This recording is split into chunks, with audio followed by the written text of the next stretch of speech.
ABC Sports presents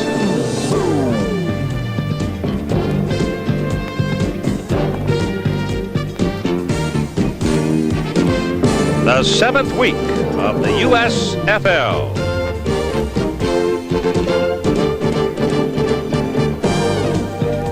The running, gunning Houston Gamblers and the New Jersey Generals, a shootout between quarterbacks Jim Kelly and Doug Flutie.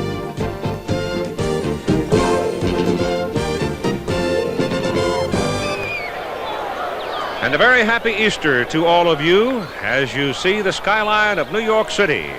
And we're located today just across the Hudson River in New Jersey at the Meadowlands Giant Stadium for our presentation of the USFL. It's a day of some wind, partly cloudy skies, and reasonably comfortable. It's quite cool, and you'll see a lot of folks wrapped up today in their coats as they come out on this Easter Sunday. The featured performers today, of course, the two quarterbacks. Jim Kelly, who leads the Houston Gamblers' run-and-shoot offense, and he's throwing the football at a record pace and completing passes at a record pace. And, of course, Doug Flutie, who quarterbacks the New Jersey Generals, who just the last week or so showed some temper as he felt he was being pummeled around unnecessarily a couple of times. So it's these two teams, Houston at 5-1 and New Jersey 3-3, that lock horns this afternoon at Giant Stadium. Hello again, everybody. I'm Keith Jackson, along with our analyst, Lynn Swan. And, Swanee, this, as you have defined it, a showcase for the two top young personalities in the USFL, both quarterbacks, Jim Kelly and Doug Flutie. And they're outstanding young men, but they're both very, very different. Jim Kelly will hurt you with pinpoint accuracy throwing the football all day long and everywhere on the football field, and that's his strength. Where on the other side, Doug Flutie will hurt you because he's so unpredictable. You don't know where he is. He can hide behind that offensive line. He will run with the football and throw on the run as accurately as any passer in this league. It is important for both teams here this afternoon. Obviously, anytime you can put a mark in the win column, it's important. New Jersey at 3-3. But the Houston Gamblers lost their first game last week of the season. They're now 5-1, and I think it's very important they don't let themselves get into a situation where they're going to lose 3 or 4. They, I think, took the Baltimore Stars a little bit too lightly in that ball game, thinking they could press their receivers man for man and cover them all over the field, and the receivers took them apart, and particularly Mike Mitchell on that corner. And those corners are going to have a tough day today also, because one of the featured events in this ball game is a running attack named by Herschel Walker, and between the tackles it's led by Maurice Carthen. And when they come on the outside and take on those corners, they're going to win the match. So then the Houston people have got to come up with a major defensive effort, especially along the trenches, whereas New Jersey goes into the ball game without Tom Woodland. He's out. Well, they're going to have to take care of that by rushing the passer a little bit more, getting more pressure on Kelly. Woodland is a predominantly run defensive tackle, so Lynn Matson would come in passing situations. So with him out of the ball game today, it's not really going to hurt them. But what might hurt them is when they put more people on the line of scrimmage, is going to man-to-man coverage against the receivers. The guys are too fast. Well, now, Houston has not played this year a real run-oriented team, a team that can just get down there and root it out with you like the Generals can. The Houston Gamblers don't know what the run offense is. They only have one running back, and although Todd Fowler and Sam Harrell have done a great job for them, they just don't use them that much. They throw the ball 40, 50 times in the ball game. Now, when Herschel Walker and Maurice Carthen start pounding the defensive line of the Houston Gamblers, they are going to be in a lot of trouble. Pete Caton is out, Tony Fitzpatrick, and they're all hurting on that defensive line. I think it's also a valid point to be made, and it's made over and over again. You play best against what you practice against. And as you said, Houston doesn't run the football. The defensive people on the Houston side never practice against the run. They don't. Right now, let's spend a moment with Tim Brandt as he talks to the Gamblers quarterback Jim Kelly. Okay, Keith, Jimmy's putting on his plays here. He's getting all set. Now, I know you watched the success that Tampa Bay had thrown against the Generals, and they worked a lot on Justin. Are you going to work on that corner early and test him? Well, we're going to try a little bit of everybody. With our receivers, we'll work on anybody. It doesn't matter to us. Jimmy, now we talked a little bit and touched on it with Sanders hurt and Johnson still not full. What kind of adjustment do you have to make? There's got to be a difference in speed, a little bit different reads. I just have to keep my patience because they are new receivers in there, but they're capable of making big plays. I just have to be patient with it. All right, I've got to ask you this. I know you're not going against Flutie, you're going against their defense. But you're here in his hometown, in the shadows of New York, national television, playing on the same field as Flutie. There has to be a little extra incentive for you. Well, I'm just going to go out, like I told you before, and just play my game. I start worrying about that and get off my game plan. And I just wish him all the luck, and I'm just going to go out and give 100%. Okay, good luck, Jim. Thank you. Okay, Keith. All right, Tim, and Houston won the toss, so the Gamblers will have the first offensive possession.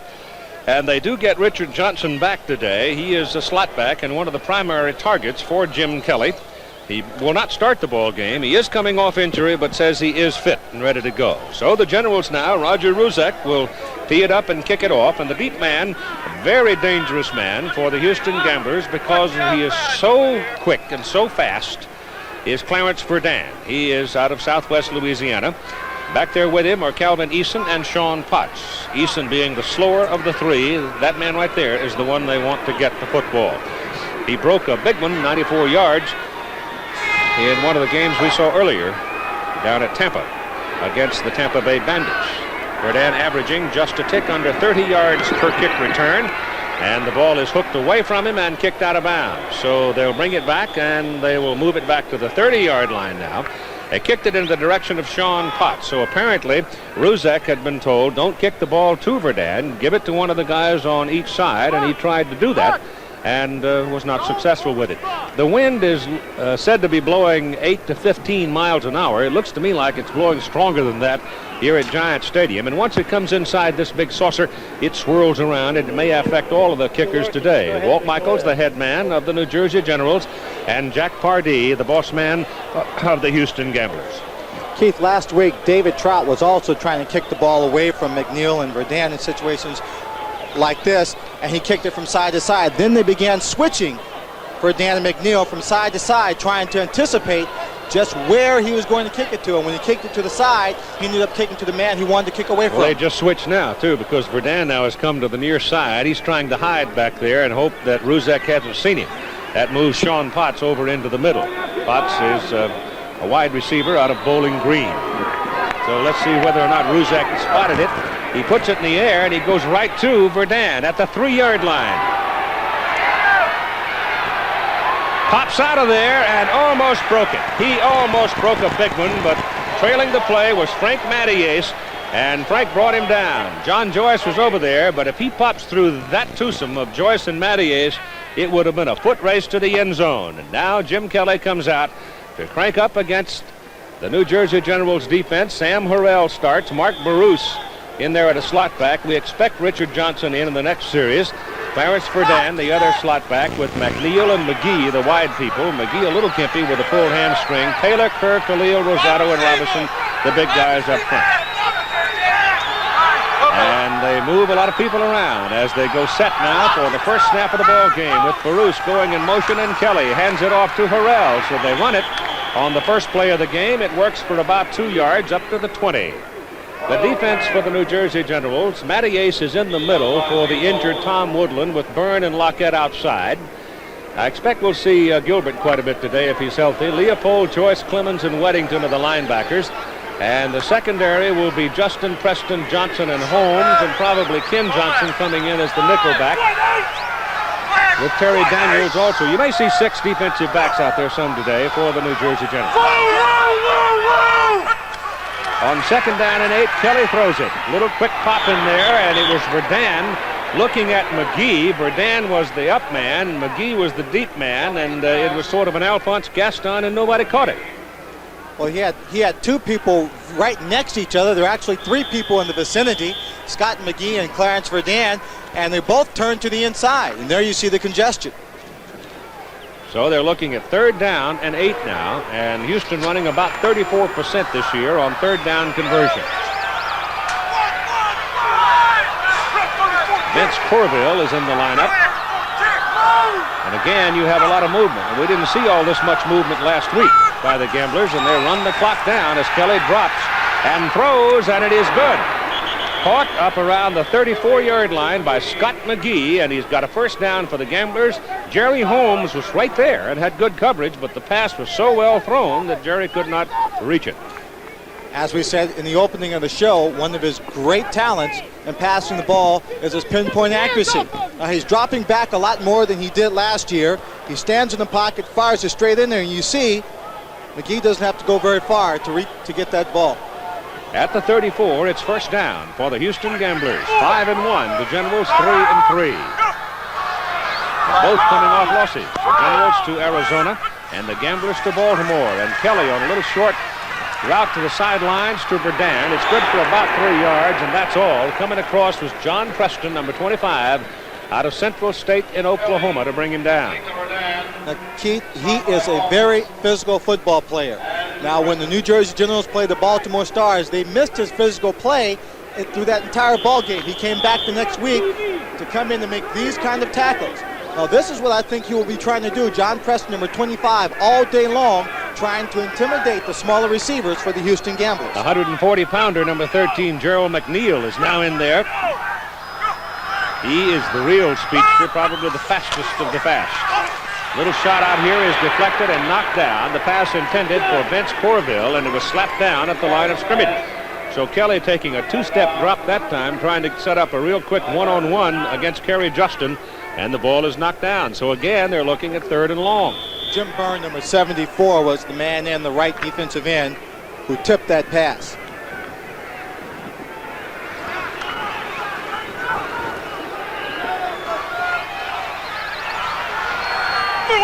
Joyce, the middle linebacker, is dropped off the line of scrimmage. He's playing the short zone. He's about 5, 6, 7 yards off the line. Now he starts to flow with the play as Kelly's pass is away, and it's going to be down short, I think, of the first down. It depends on the mark. It was very close as Clarence Verdun came across to grab it. Preston hit him, and the mark is all important. Keith, and they'll measure. Keith, it looks like it might just be a little bit short. It's going to be close regardless, but it looked like he marked it further back from where he caught the ball and actually hit the ground. We'll take another look at it from our end zone camera. The official has a tough call here. He's got a mark. You see right there, he's on the line when he makes a catch.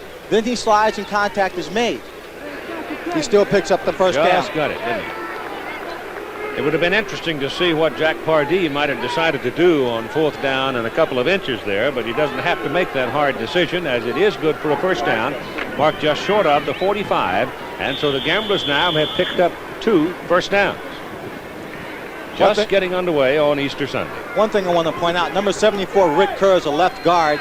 He's starting this game in place of number 60, Scott Boucher, because the coach felt that Scott Boucher might have been a little bit too light on this line this afternoon. Good protection for Kelly. Verdun is wide open, and he is thrown down at the 41 of New Jersey. He was dancing around looking for some place to get into a foot race, but they simply wouldn't give him any room, and 3 of them converged to make the tackle, but it is a first down. We'll see the kind of protection that Jim Kelly is getting early in the ball game. Plenty of time to find his receivers. That ball does not have a lot of loft on it.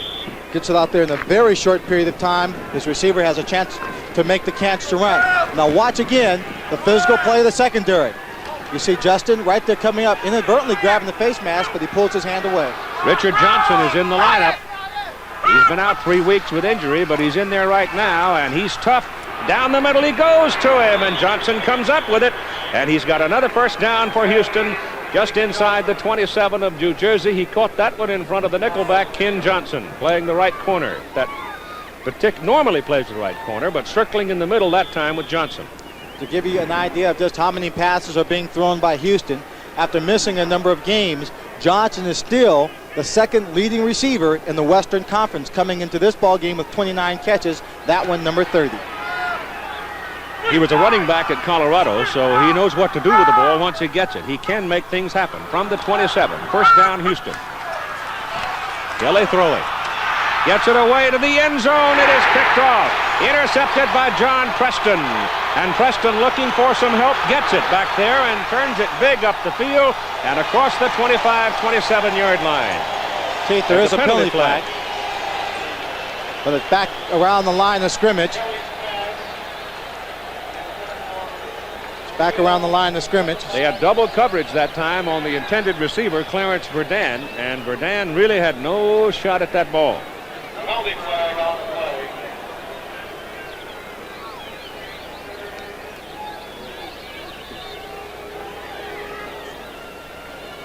It's holding, and it's against the Gamblers. Referee is Ted Humphrey.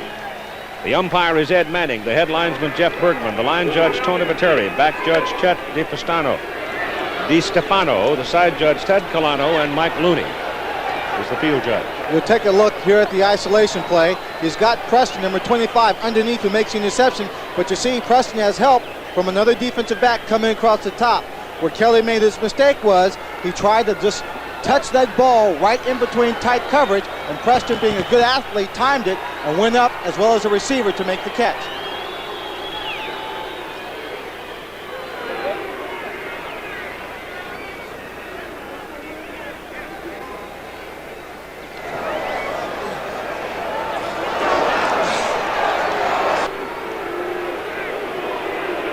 Personal foul called against New Jersey has moved the ball back near the 10-yard line.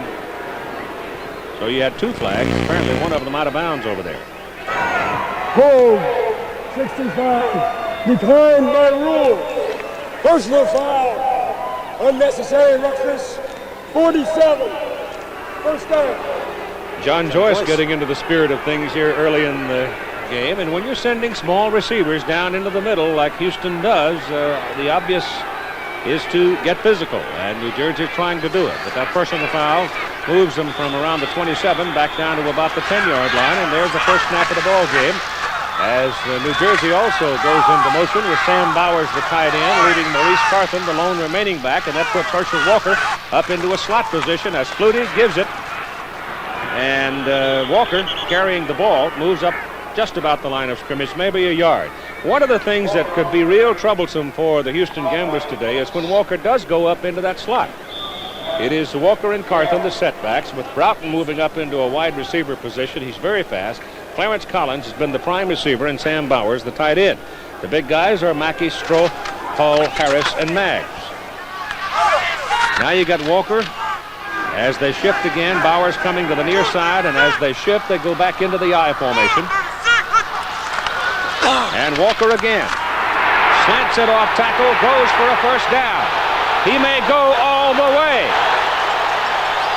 No flags. Touchdown.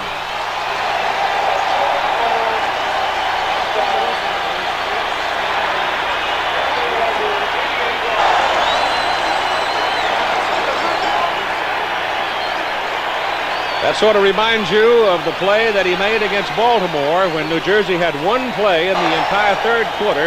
It was an 80-yard touchdown run. This one goes for 88 yards, and it is the longest run in USFL history from scrimmage. We told you about the injuries to the defensive line, about Herschel Walker taking on the corners. That man that just missed a tackle was number 24, Will Lewis, and then he just outran number 38, Derwood Rockmore. Ruzek for the extra point. Partridge on a low snap gets it down, and Ruzek knocks it through.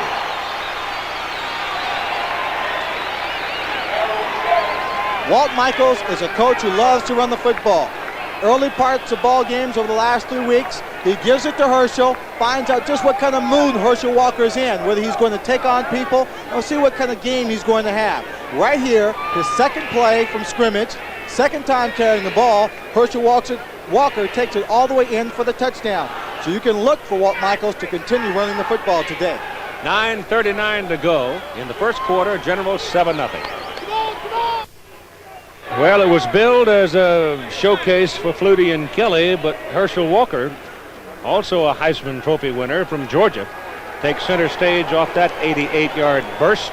Kelly's about to get the ball back, and we'll see whether or not he can respond with the Gamblers as Ruzek is ready to kick it off. Two plays, they go 89 yards. One of them, the 88-yard sprint by Walker, and that's what it was once he got past the line of scrimmage. A very short, high kickoff taken in the middle by Sean Potts, who gives it now to Verdun. Verdun gets one block on the corner, but Terry Daniels coming across hustles him out of bounds. He's up around the 28-yard line before he is knocked out of bounds. They've got a fight on the field. We had offsetting personal fouls or unsportsmanlike conduct calls, so the ball remains in place, first down at the 26. It was turnovers last week that did the Gamblers in, though Kelly went for 393 yards. They produced only 14 points with all that yardage.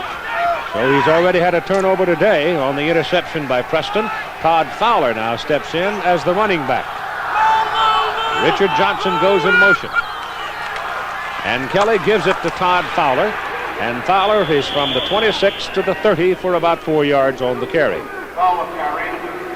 Swanee, about the New Jersey defense.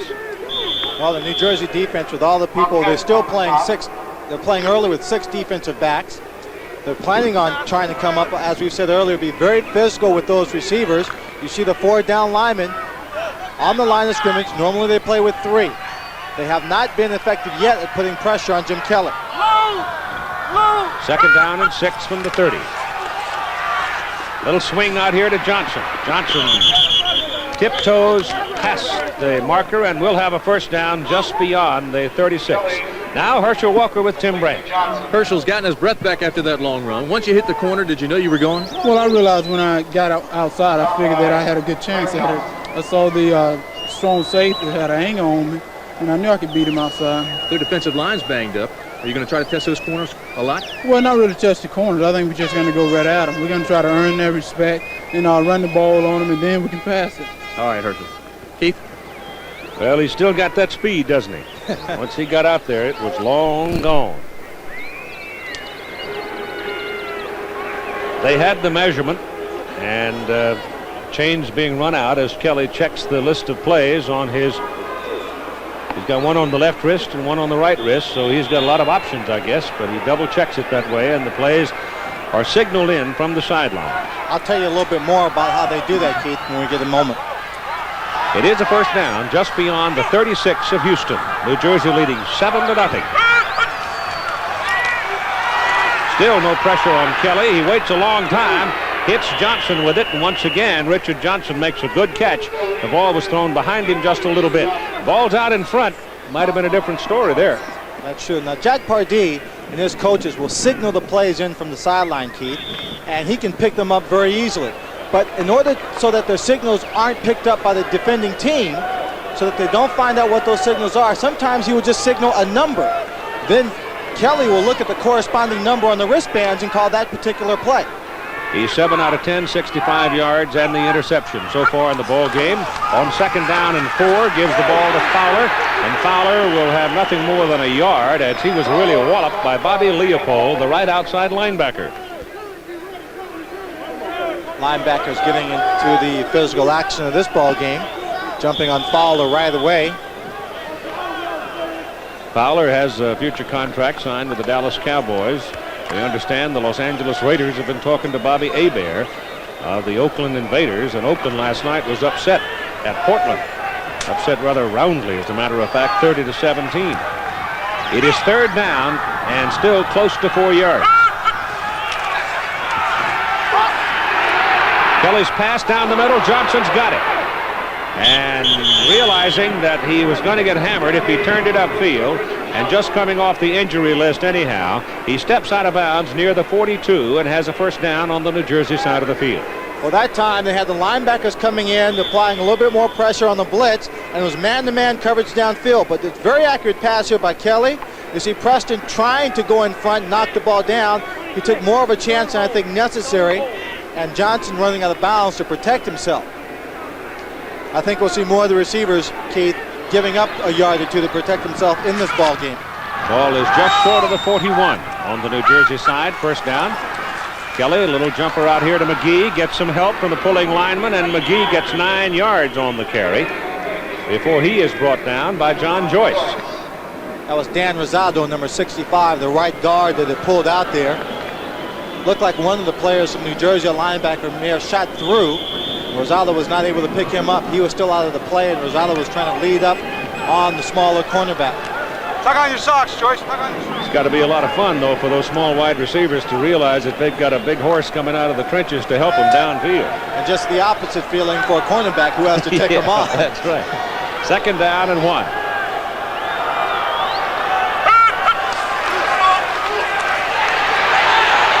Kelly's pass thrown low to Johnson. Johnson bobbled it. Question is, did he have possession? The mark appears to be yes, he did. First down at the 21. We'll take another look at it, see what our replay camera shows if he picked it up. But just look at him driving downfield, a little move inside to throw Preston off. The ball is a little low because Kelly was under pressure, but right there you saw both hands just under the football, and he brings it up right away. By bringing the ball up that fast, he helps the official make the call on the play. But right now in the field, the red flag has been thrown, which means that Walt Michaels is challenging the call of the official. It looked like a good catch to me. As he rolled over and started to get up, he dropped the ball. Walt says it hits the ground. So they will check with Ted Humphrey will check with the review official, and we've got an isolated look at it. So while they're making their decision, you have a look at it because they're looking at the same picture you are. Now watch very carefully his hands as he goes down. Look at both hands under the ball right there. Now right there, it looks like a good catch, and I think the ruling official is going to rule it a good catch because it is not that clear-cut a call, Keith. First down. Yep.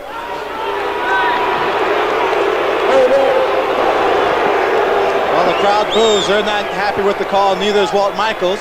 And he takes his challenge early in the ball game, and because the challenge was not successful, he now loses a timeout. I don't know about the number of challenges made last night, if there were any, but that makes it like something like 2 out of 16 for the year, I believe. The last 5 of 6 passes completed by Kelly have been thrown to Richard Johnson. He's running a little gingerly. He's still got a sore leg, so he's not going full bore, but it may loosen up as the day goes on. On first down from the 21, Kelly's pass, good. Right around the 5-yard line to Vince Corville, as Corville came across and caught the ball right in front of Kerry Justin. Keith, when you bring back a guy like Johnson into your lineup, he does a couple of things for you. Number one, you figure he's not playing unless he's healthy, so you have to watch him, pay close attention to him. Now, by Kelly hitting him early in the ball game like this, he's going to open up the rest of the field for his other receivers. Johnson himself, and I've been in this situation before with a pulled hamstring, will just glide through his patterns. He gets into the route, tries to come underneath the coverage, picks his spots to get open. And it's first and goal to go for Houston, just short of the New Jersey 5-yard line. And Kelly puts it in the end zone, and it's incomplete. The ball was thrown behind Vince Corville a little bit that time as Bobby Leopold came pouring in on Jim Kelly, and the pressure on Kelly may have caused the pass to be off target. Gregory Johnson, the safety, was also in on the play. I believe the receiver may have been open, but under the pressure, you see number 47, Joyce, coming to the inside. You see pressure coming from the outside as Kelly goes down, but the pass is just thrown in order to stop or to save a sack. So the ball remains just short of the 5. Second down and goal to go for Houston. The Gamblers trying to tie it up here in the first quarter. And Kelly rolls out, gets it off very quickly. The little flip pass to Todd Fowler. A little shovel as Kelly was under extreme pressure that time, but they couldn't get the convoy working. They were trying to set up something of a screen pass, and it just didn't prove out. Well, the problem, they were trying to set up a screen, but the problem in setting up the screen is you do have to delay the guys a little bit. Right here, 3 people come charging through. No one's delayed. He's got Ross people Armstrong wasn't even touched. That's right. Now, Todd Fowler has people out in front of him, but because the ball didn't get to him, he had to come back. He bobbled it a little bit, finally got a hold of it. By the time he turned around, he was in the grasp of a tackler. So it's third and goal from the 3.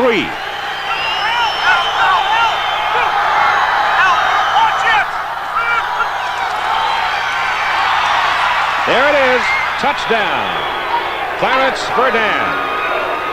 They lined up double wide with McNeil and Verdun over there together, and McNeil went straight into the end zone to carry a defender with him. That gave Verdun single coverage, and he cut it to the goalpost, and Kelly hit him. Well, Jim Kelly adjusting very well to the pressure that came upon him in this particular drive. You'll see it again. He gets a little pressure there, just flicks it off to his receiver right in front of Preston. Easy catch for the score. Now Tony Fritsch. Yes, the Tony Fritsch. He's 24 out of 25 on extra points. We'll try to tie it at 7 at 4:54 to play in the first quarter. Oh, he hit the upright. Hit the left upright and missed it. I swear they must have the biggest uprights in all of football here at Giant Stadium, because I have never in my life seen so many kicks hit the uprights as I have in this ballpark. Well, the snap was good, the hold was good. It just goes wide to the left, hits that post. How many have we seen, Keith? 8 in this stadium alone? I think so, because David Trout had 2 in one ball game here last year. It is 7-6 New Jersey. Dale Walters is in to kick off for Houston now. 7-6 New Jersey. Rod Pegues and Danny Knight are the deep people for the Generals. And Walters hooks it off to the left side and kicks it out of bounds. So he will back up 5 and kick it again, and he did not get a whole lot of that ball. Tony Fritsch does not kick off. He kicks only the field goals and the points. And they use Walters because they feel Walters can kick the ball farther. Now, let's tell the truth. The reason why Tony Fritsch does not kick off is because he has to run more than 3 yards to get to the ball. And he doesn't look like he wants to make the move. Well, I guess the truth in this particular instance is apropos. I mean, as he said, he'd been playing soccer and doing this and doing that and so forth. And he felt he'd done his time, so he didn't want to get too exercised over it. New Jersey deciding that they will take the football, and so they will take it at the 30 rather than have them kick over. So they start out with good field position, leading by a point. The Generals taking the ball at the 30, first down. They lead 7-6 with 4:44 to go in the first quarter. Lodi sets Clarence Collins in motion. Now Carthen and Bowers move, and they set up in the I formation, and it looks like they're just going to keep hammering right at him. Walker went 88 yards for the New Jersey touchdown. This time he's hit behind the line of scrimmage on good penetration by number 97, Anthony Holyfield. Richard Johnson caught 4 passes in that touchdown drive by Houston. Here he is with Tim Brandt. He also had that controversial catch. Were you surprised when they challenged it? Yeah, I was, because I thought clearly my hands was up under the ball, and I knew I caught the ball. I came back to the huddle and told Jim, I said, don't worry about it. They're going to lose a timeout. Looks like they're trying to intimidate you. It looks like some late hits. Well, they have been late hitting us. You know, they're trying to intimidate us because we're small, but we're gonna keep on fighting and keep on catching the ball. They can't do it. All right, Keith. Herschel Walker sweeps it right and runs into number 27, the strong safety, Luther Bradley, and Luther rode him out. After a short gain of a couple of yards, well, they don't give him that much. They put him out just about the marker. Keith, that's an example of the kind of running that Walt Michaels would not like to see Herschel do. When he comes up to the line and it's clogged up, he should just keep going straight ahead to pick up whatever yards he can instead of just drifting to the outside. Birmingham, leading the Eastern Conference at 5-1, is out to a 7-0 lead over San Antonio, a 33-0 winner over Portland last week. It's third down and call it about 9. Lodi still not going to the air, gives the ball to Herschel Walker, and Walker is cut down up around the 33-yard line. And good penetration that time by Kika Diala, the middle linebacker, number 31. That's a very interesting call. Third down and 9. Are you my way? Am I your way? Running to the outside instead of going to the air. And Walt decides he wants to establish a ground attack. He does it apparently at all costs. Rick Partridge is in to punt now. We've got a feature on Rick Partridge, who is one of the more traveled people in professional football, coming up for you at halftime. Rick hits it high, angles it for the sidelines, and Gerald McNeil coming across makes the catch at the 32-yard line. It was a 35-yard punt. The Gamblers will have it first down at their own 32. 3:06 to go, first quarter.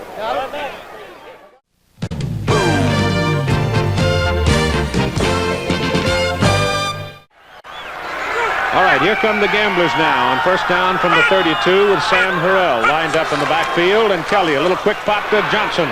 And Johnson is very quickly out to the 40 and up to the 41 for a 9-yard pickup on the play. Armstrong and Joyce were there to bring him down. You see Johnson getting up laughing. I think he's laughing more at the fact that as soon as he caught that pass, he realized he was going to have to take on 2 people and just lay down on the ground and protect himself. Had he not injured himself, if he were at full strength, I think he would have just turned on the afterburners and tried to outrun the tackle. Second down, a little more than a yard as Todd Fowler comes in now for Harrell. Fowler has it. Kelly fell down as he was handing the ball off to Fowler. And Todd is up close to a first down. Again, it depends on the mark, but it looks to me like it's out beyond the 42. Fowler hurt, of course, in the exhibition game, preseason game, just before the season started against Birmingham. And he played for the first time last week. He's carried the ball only 10 times so far. And he does have the first down squarely on the 42. 2 minutes to go in the first quarter. 7-6 Generals lead.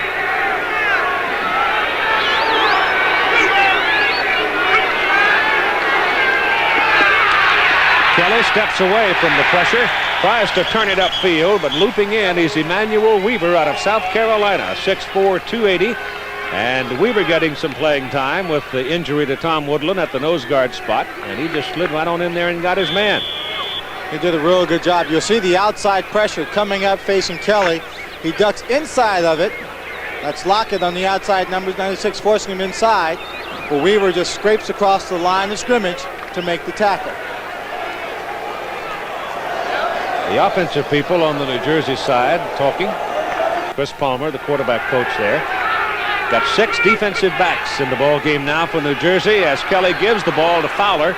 And Fowler, with his head down, banging off people, moves the ball to about the 40, close to the 49. That's the 6th running play, and it's only the first quarter. However, 54 seconds and counting left to play. And that's an inordinate number of times for the Houston Gamblers to run the football.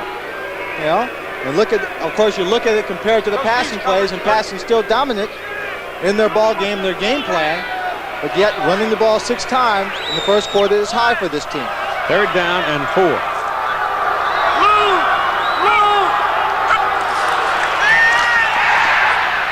Kelly tried to dump it off into the middle and again set up that inside screen pass to his running back Fowler.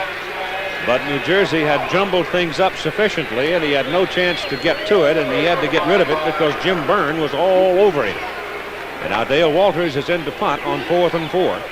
And going back is Danny Knight for New Jersey.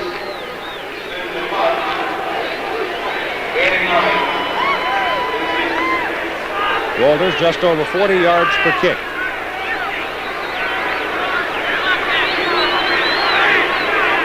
Wind swirls around inside this bowl. That's not a very good kick. And he knocks it out of bounds around the 23-yard line. So Walters didn't get a whole lot of it. But he denied Knight a chance to return it. Only 27 yards on the punt. 20 seconds to go in the first quarter. New Jersey with the ball. And they have given the mark at the 24-yard line. Jack Pardee does not want to have to win this game with his defense. A major portion of his game plan is for offense to score and score big. The defense will be severely tested if the offense doesn't get it cranked up.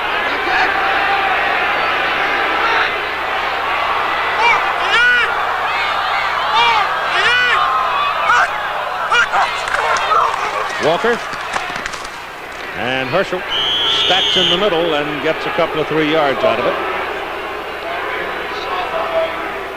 Kika Diala, the middle linebacker, is in the bottom of the stack, as he looks to me like is hunting Herschel today. And time now ticking off at the end of the first quarter of play. And after 1 at Giant Stadium in the Meadowlands, New Jersey, the New Jersey Generals lead the Houston Gamblers by 1, 7-6.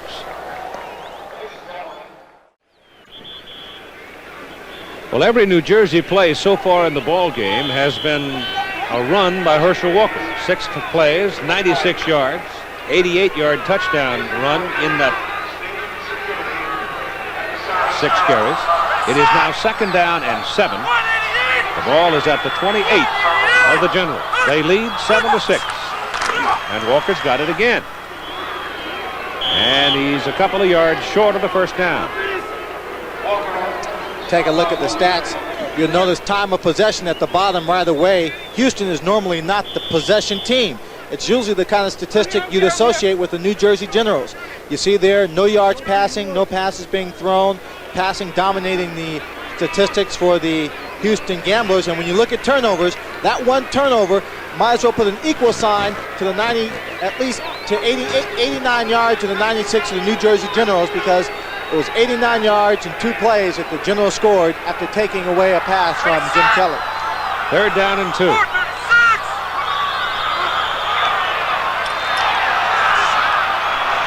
"30-second clock ran out on them. So it'll be 3rd down and 7.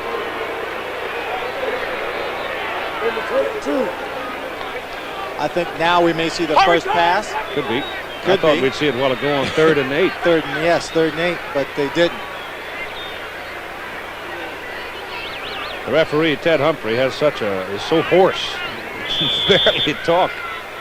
He probably ought to be home in bed.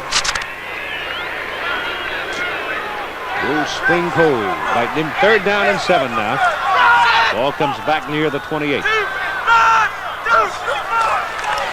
Nope, they give it to Walker, and he breaks it out of there. They trap in the middle. Herschel has a hole. You could have driven a truck through, and he picks up a 1st down as he goes near the 41. Excellent play call, and still not a single pass having been thrown so far by Doug Flutie. Man-to-man coverage.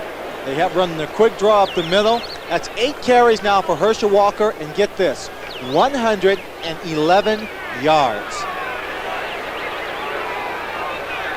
He certainly had a lot of room to roam that time. Where were the linebackers? Covering receivers. From the 41, Flutie bootlegs it out. First pass is good to Bowers. And Sam has a 1st down on the Houston side of the field, and a penalty flag is thrown. Stop by Lewis. Might wipe that one out. Penalty flag. Number 73, illegally downfield, lost it down.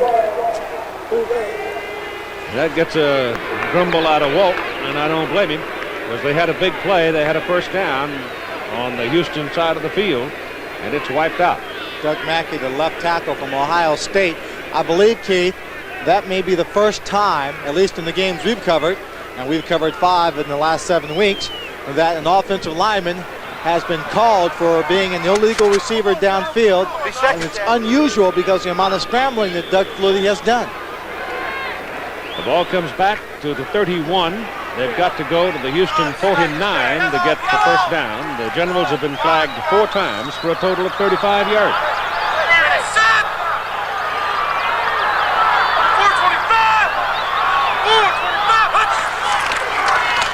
Herschel Walker with it.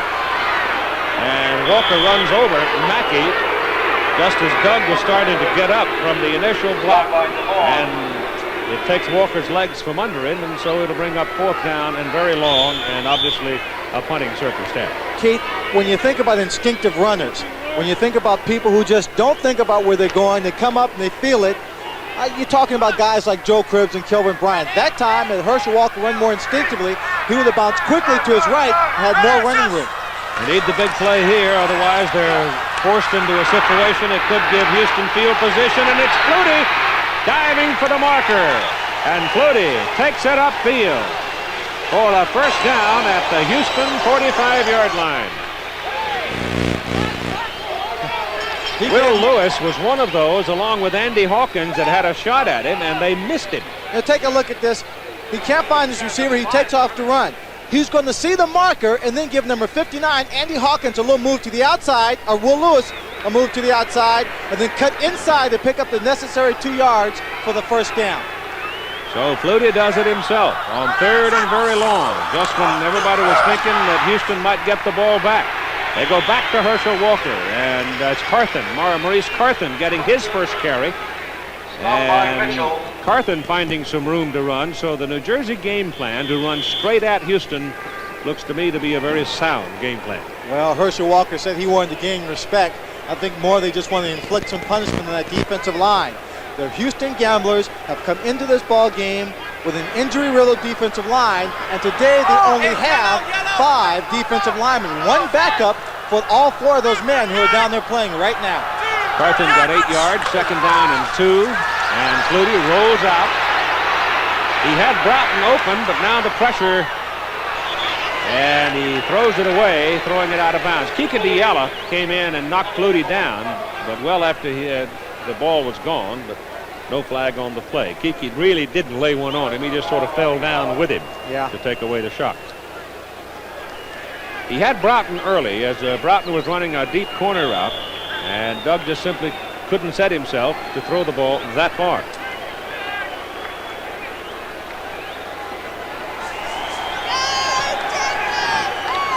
It'll be 3rd down and 2.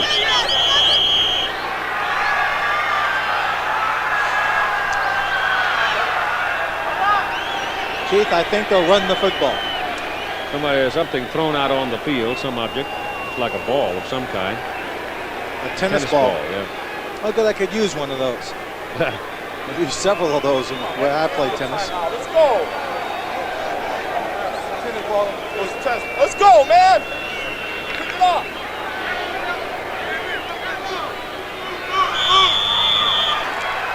All right, they've got the short yardage defensive alignment, including Chris Reen in the lineup now for Houston. And give the ball to Walker, and he didn't get there. Number 31, Viala. And the big man at the bottom is number 35, Mike Mitchell, a corner. It was number 97, Anthony Holyfield, and number 50, Ricky Young, who both penetrated in that charge upfield to cause Herschel Walker to stumble and not be able to get back to the line of scrimmage. But right now it's 4th down and the offense is still in the ballgame. 4th and 2, they're going. 70's eligible.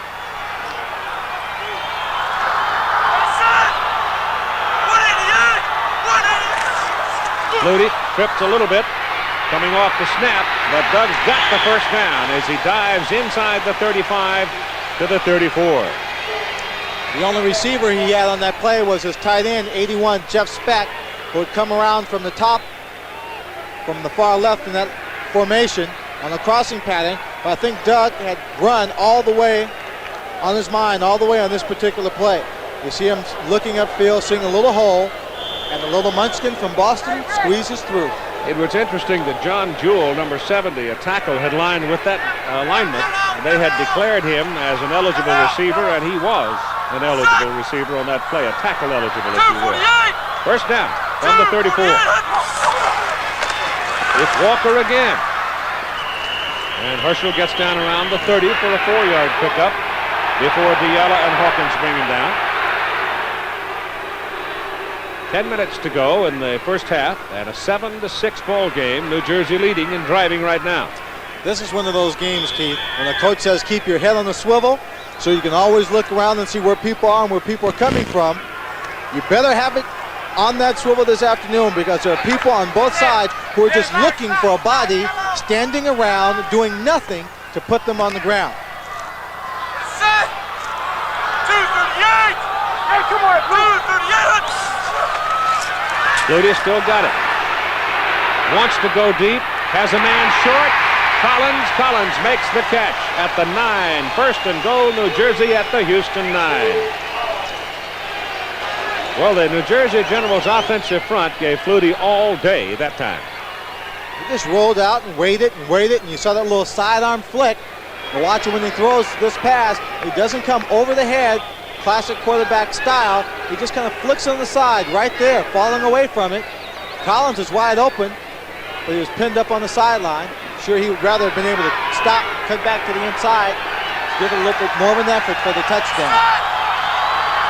1st and goal for the Generals. Houston 9. Walker. And he's near the 5.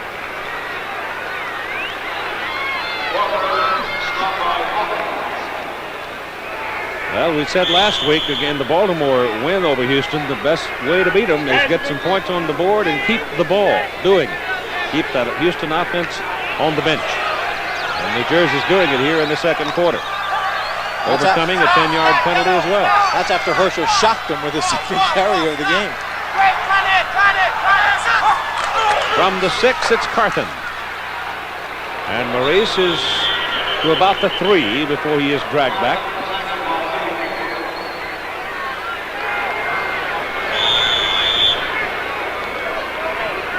Cleveland Crosby, number 78, was the man that stacked in the middle and made the tackle on Carthen, the principal tackle on him. The ball just short of the 3. Carthen off the field now, leaving Harmon in the backfield with Herschel walking out. Clarence Harmon, number 38, who moves up into a slot. If they run, they'll surely go right because everybody's over there. Now found the hole in the middle, and he's close to the goal line. Andy Hawkins kept him out of the end zone. Herschel apparently had the privilege of reading on that play, and he chose to run behind the center, Kent Hall, and he's about a foot short of the goal line. Jerwood Rockmore, number 38, was a free safety. And just watch how Herschel hits him almost knocking him into the end zone. First it's Hawkins. But Darwood is standing back at the line. He just pops him a little bit, drives him into the end zone.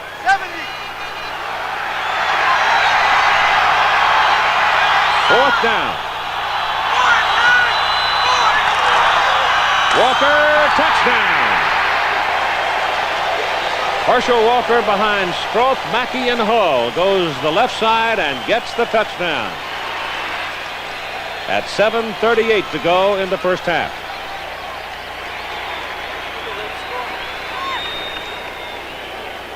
So Herschel's got 2 TDs today. The record for most yards in the game is held by a man who's playing here this afternoon, Todd Fowler, with 208. Second is also a Houston gambler, Sam Harrell, with 200. Herschel Walker may be fast approaching that this afternoon. Ruzek nails the extra point, and it's now a 14-6 ball game, and Herschel Walker with 14 carries, 124 yards, and 2 touchdowns. Maybe it's taken 3 years, Keith, but Herschel Walker, and a number of the games we've seen, is now finally starting to run like the Heisman Trophy player that we saw back at Georgia. We'll be back. Score 14-6. That's the kind of scoring drive that gladdens the heart of the Generals coach, Walt Michaels. You got the ball and you control it for 77 minutes and 42 seconds, and you score. It's key, and you know everything is working in your favor, and it starts to grind on the Houston offense not to have an opportunity to be on the field. Ruzek, a very high, deep kick, and it will go to Calvin Eason at the goal line. And Eason is cut down around the 16. And we've got a ruckus going on down on the field again. There's a penalty flag. Yep, we do. Laying between the 40 and the 35-yard line. Well in front of the little scrape that was going on. Seems like every time we have a kick in this ball game, we have a fight of some kind. That's because the ball players don't think anybody's watching what they're doing. Illegal block. Above the waist. Number 50. First down. So it's against the Houston Gamblers. They didn't have very good field position off that kick return in the first place, out only to the 16. And now Ricky Young is nailed with an illegal block, and that moves him back inside the 10 to the 8. A number of years ago. 7:29 to go, and the Gamblers will go to work from their own 8. I think those stats right there reflect amply the general character of the offense of these two teams. And right now, the runners are leading 14-6.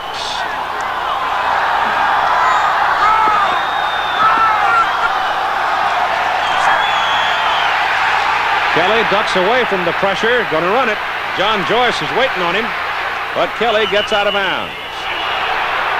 And he gets a first down. Jim ran it up just over the 20. Joyce had a chance over there. John could have nailed him, but he saw that out of bounds mark, and he let him go. Well, John's not a dumb player. I mean, he wanted to get Kelly, but he realized if he went for the same kind of little move that Doug Flutie gave Lewis early in the ball game, Kelly could have ducked up inside and picked up another 10 or 15 yards. So he held his position, forced him with the angle to the outside, and just tried to make the tackle just before he stepped out of bounds, but missed him. That's what he could do if he stays on his current pace. Jim Kelly.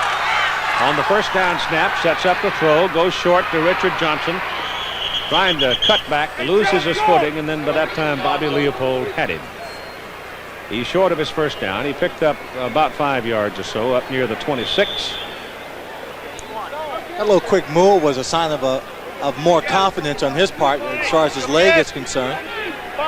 When the injured ball player steps onto the field with a leg injury, he, as Johnson has, is very careful, very cautious until he starts to feel confident. Then they start making the fast moves. San Antonio making a game of it with the Birmingham Stallions, now 7-6. The Stallions lead with McGee and Johnson coming out. And Baruch goes in motion. Kelly wings it over to Gerald McNeil, comes back into the middle. And his 140 pounds doesn't carry him very far. He's right about the line of scrimmage. He couldn't make his cut in time to split him, and by that time, Gerald, who literally weighs 140 pounds, just disappeared.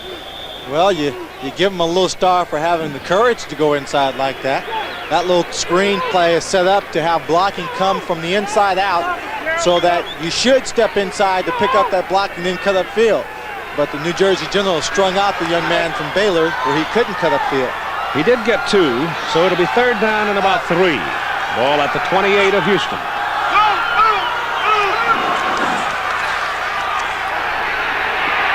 Kelly throws, he chose Johnson. He had Verdun, but he chose Richard Johnson, and the pass is a little behind him, and Gregory Johnson defending on the play. And so they come up and miss on their 3rd and 3, and now Walters has got to punt it. Number 32, Kenny Johnson, had a few words, I think, for Johnson on that play also. Running conversation between the receivers. The receivers from Houston are a bit vocal, Keith, so there might be some hot tempers and some hot words throughout the afternoon. Dale Walters' first punt today was a 27-yarder.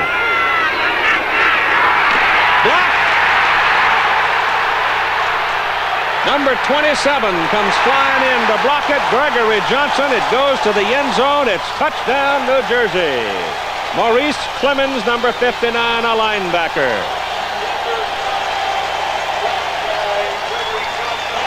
I believe it was number 27, Gregory Johnson, who came in, blocked the punt of Walters. I don't think Walters had any idea that Johnson was on his way because he took all of the time in the world trying to set up on this punt. He looks a bit stunned, and it's a 20-6 lead for the New Jersey Generals as Rizek tries to add the point here out of Partridge Hole.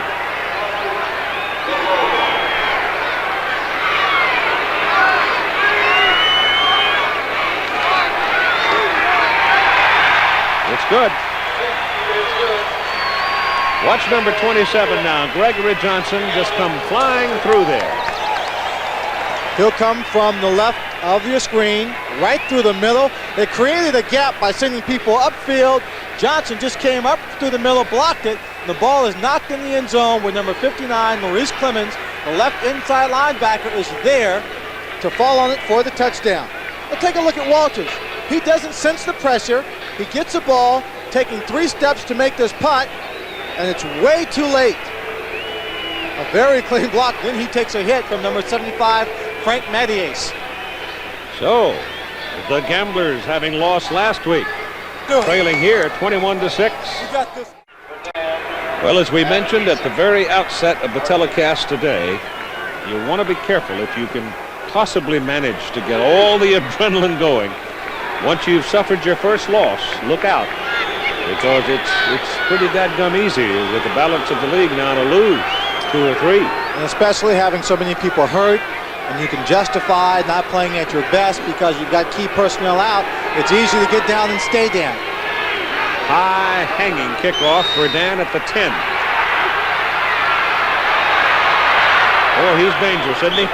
Comes out to about the 35 before he is brought down. Now with 5:16 to go in the first half, the Gamblers will try to get something going. A contemplative Jim Kelly now, as he has been roughed up some by the New Jersey Generals. And right now, I would say that Walt Mockridge is going to be very happy because everything is going just the way he likes it. He's got a 21-6 lead. His offense is beginning to control the football. They have run it Houston's last 2 possessions. Johnson is outside. Johnson has a first down for the Gamblers as they give him a little room, and he's up to about the 48. Now, why in the world is Richard Johnson getting open so much when the people who played that position last week and in the starting series today had so much trouble getting loose? Well, the reason why it's getting open is that with 4 men rushing, the secondary linebackers are playing predominantly zone coverages. And that's what the Generals normally play in their secondary. With all the crossing of the receivers, it's the people who come underneath in the short routes that are going to break open. And that right now is Johnson. Johnson has 8 catches for 82 yards. Kelly's pass is away. Verdun takes a hard hit from Jerry Holmes, but holds on to the ball. And he's down at the 37 of New Jersey. But Verdun was in the air, and we'll take a look at that zone. Watch it as it spreads out and gains depth, and receivers crossing through the zone to the outside. And you see right there, 25, Preston turns inside, creating the gap right there. Jerry Holmes was deep in the zone. Now, this is a good hit, but because Verdun is in the air, he doesn't feel it as much as if he were on the ground and stationary. His body just goes with the force of the hit. Kelly back on first down. Loops it in the air for McNeil, and he's out of bounds. Incomplete forward pass. That was Jerry Holmes on the coverage. McNeil is giving away. Holmes is 6'3". McNeil is 5'8". So there's a 5-inch differential there. And even though McNeil had a step and a half on Holmes, the ball hung up there, and Jerry got back into his face, and now he comes down with 1 foot in bounds. He's clearly out of bounds, but if he were a bigger receiver, Keith, he would have gone up earlier for this pass. He would have gone up about right there, a little bit higher and stronger to make that catch and get that foot in bounds. But there was a penalty flag on the play too, Keith. It looks like it's being marked off against the New Jersey Generals. And that will be good for a Houston first down. Well, they're playing rough. The roughness call very much in evidence today. As the time remaining, just over 4 minutes to go. The ball now moves to the 22 of New Jersey. First down, Houston. Kelly, a lot of time and a lot of room to run. And he runs for the marker and gets out of bounds without taking a blow. And they've marked him out down near the 11-yard line, and that'll be another first down for the Gamblers. Number 90, Freddie Gilbert, was a man who was chasing him from behind. You see here he's getting good protection. The entire pocket is collapsed. Sprints to the outside. Big Freddie Gilbert trying to turn on the Jets and catch up to him, but Kelly, not the fastest man in the world, but fast enough to outrun number 90. Gilbert, though, is pretty quick for his size. Oh, yes, he is. Defensive end. All right, it's McGee and Purville wide. Johnson in motion from the 11. Little flip is good to Verdun. Verdun is taken down inside the 5, and they'll put him out at the 4, brought down by Kerry Justin. Number 26, Kerry Justin. And again, you saw number 25, John Preston, after Verdun had caught the pass. And Kerry Justin grabbed him about the ankles, about to go down. He came over to hit him again, and he was very close, Keith, to being out of bounds when that hit was made. Now, you don't want to give these receivers too much of an edge and sideline some room to turn it up on you. But right here, he's on the sideline. He's going down and out of bounds. Again, they're coming in with the hits almost late. Ball is on the 3, second down, and they can get a first down without scoring. Penalty flag down. The ball is intercepted by number 75, Frank Mattias, the nose tackle, and Kelly is hurt on the play for a moment. Now he gets up and walks away, but let's see about all the flags on the field. It may have been a motion penalty, Keith. I'm not sure. I think the field judge threw his early. Well, there are 2 flags. One's in the end zone, and one's at about the 8-yard line. Ed Humphrey sorting it out. Here's the call. Illegal motion, offense, holding, defense, and it is declared. Oh, what a big break for Jim Kelly and the offense of the Houston Gamblers. He took a pretty good lick. He was slow getting up. I'm not sure whether it was out of disgust at having the ball picked off or whether somebody really nailed him. Let's see here. I'd rather have the physical lick. You see the ball is tipped by Freddie Gilbert, and then number 75, Frank Mattias, comes over and picks it up, and he just rolls over Jim Kelly. Kelly got mashed.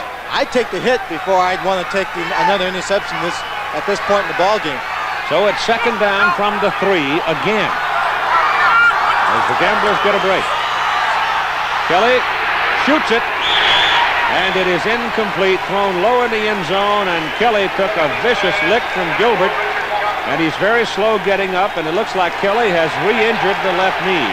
He wears a brace on that knee, and he's walking very gingerly with it, flexing it now, and comes back to the huddle, so apparently he's all right. We'll take a look. Freddie Gilbert will come from the top of the screen, around the outside. Excuse me, number 96, James Lockett, will come from the outside and make that hit on Kelly, while Freddie Gilbert has him around the leg. So he got high-load. It is third down, about a yard and a half for a first down. Ball is near the 3.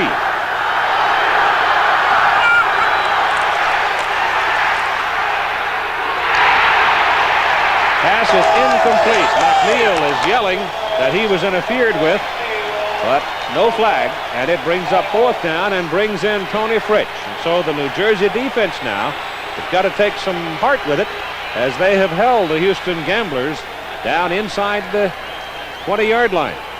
Well, see, Kelly just set up and really fired this one in there. Threw this about as hard as you wanted to, but Jerry Holmes, number 37, had the inside position and was able to step in front of it.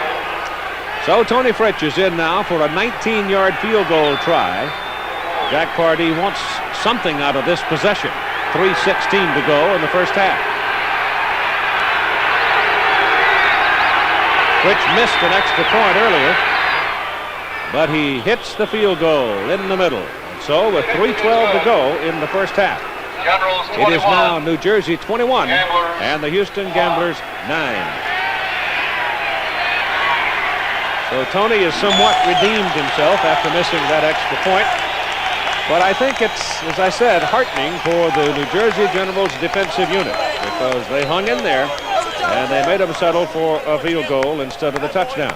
Well, you see them there on the sidelines clapping, excited, as if they scored the touchdown or had a tremendous goal line stand where they came away without giving any points away. Rod Pegues and Danny Knight are the deep people as Dale Walters gets ready to kick it off. 21-9 New Jersey. And we'll see whether or not the Generals can run out the clock or whether Houston can force them to punt the ball away. Pegues from the 5, and Rod comes back to the 24 where he is taken down hard.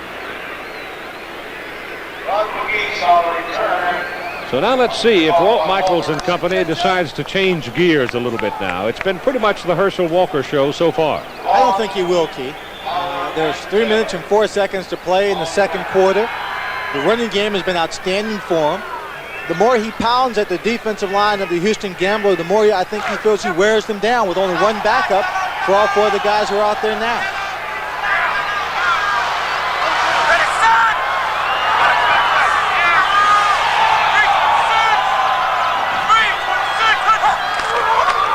Carthen. And the big back booming in there for about 8 yards.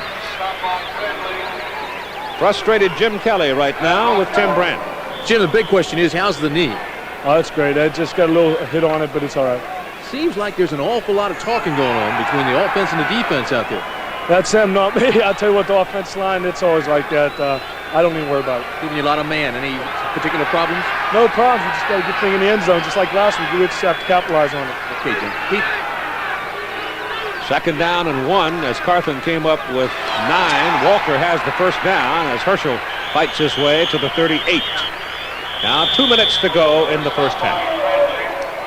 The New Jersey Generals, a commanding 12-point margin, 21-9, with 2 minutes to go in the first half. Like I said, it's been the Herschel Walker show. 129 out of the 173 running yards for the New Jersey Generals. Houston, on the other hand, has 173 yards in passing. You can see there's quite a crowd on the field here at Giant Stadium. Throw from one side to the other, Kelly might lose sight of some of those short receivers. Doug Flutie gives it to Carthen, and Carthen finds a hole, and he pounds in there for close to 5 yards before Van Hughes gets him. He had Stroke, Mackey, and Sam Bowers all blocking to the outside, but Maurice Carthen saw a hole open up to the inside and said, why waste time running from side to side? Let's get upfield and get it done. He is a tough north-south runner.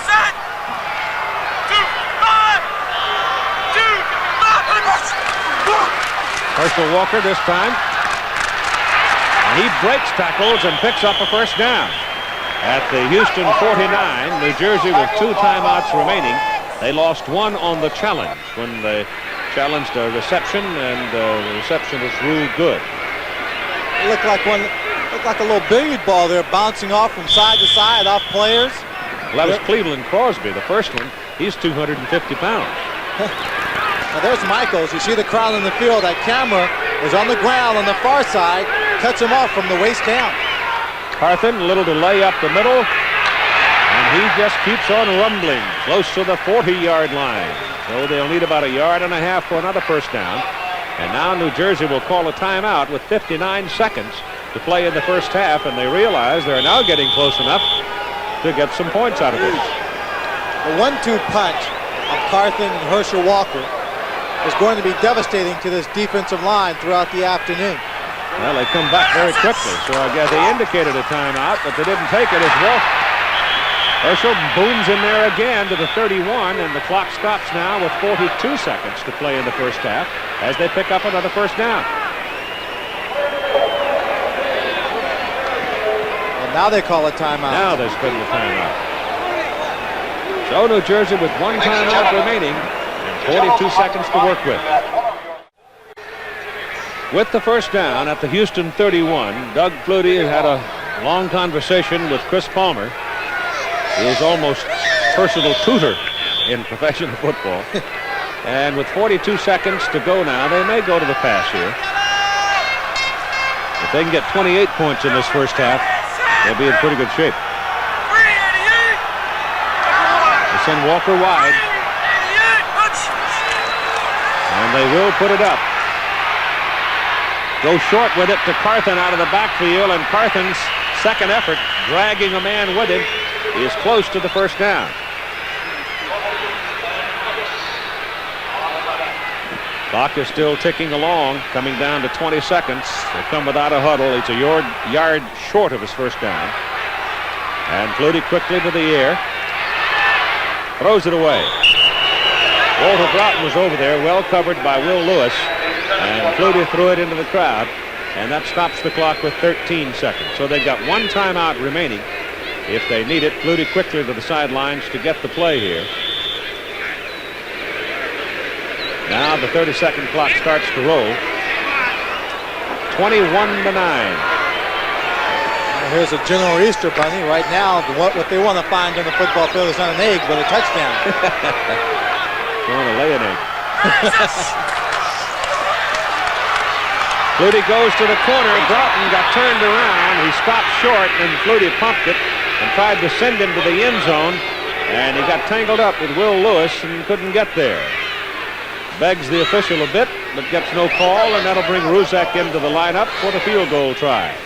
8 seconds to go in the first half. Okay, so I think they were a bit confused when the clock had about 20 seconds on it. I thought they had called a timeout. They didn't. The clock was running, so Flutie came back onto the field very quickly to throw a pass to stop the clock, to give them a chance to go for the field goal here.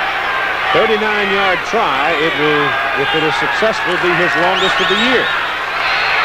But plenty of leg on it, and he got it.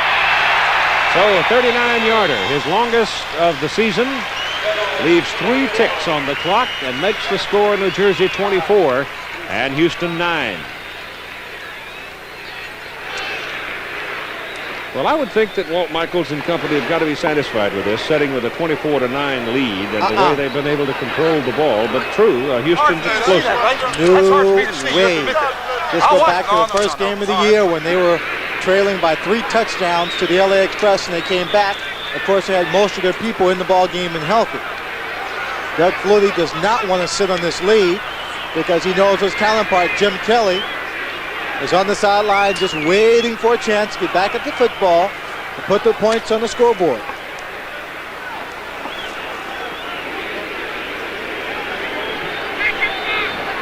Verdun will be the man in the middle. And Calvin Eason now has come up the field, which gives Verdun the room to roam back there. They absolutely want him to have the ball, but I wouldn't be surprised to see Ruzek probably kick it on the ground. I tell them to kick it to Verdun, and everybody hustle down that field and get a lick on them with 3 seconds to go in the ball game. How can you lose even if you do throw a flag?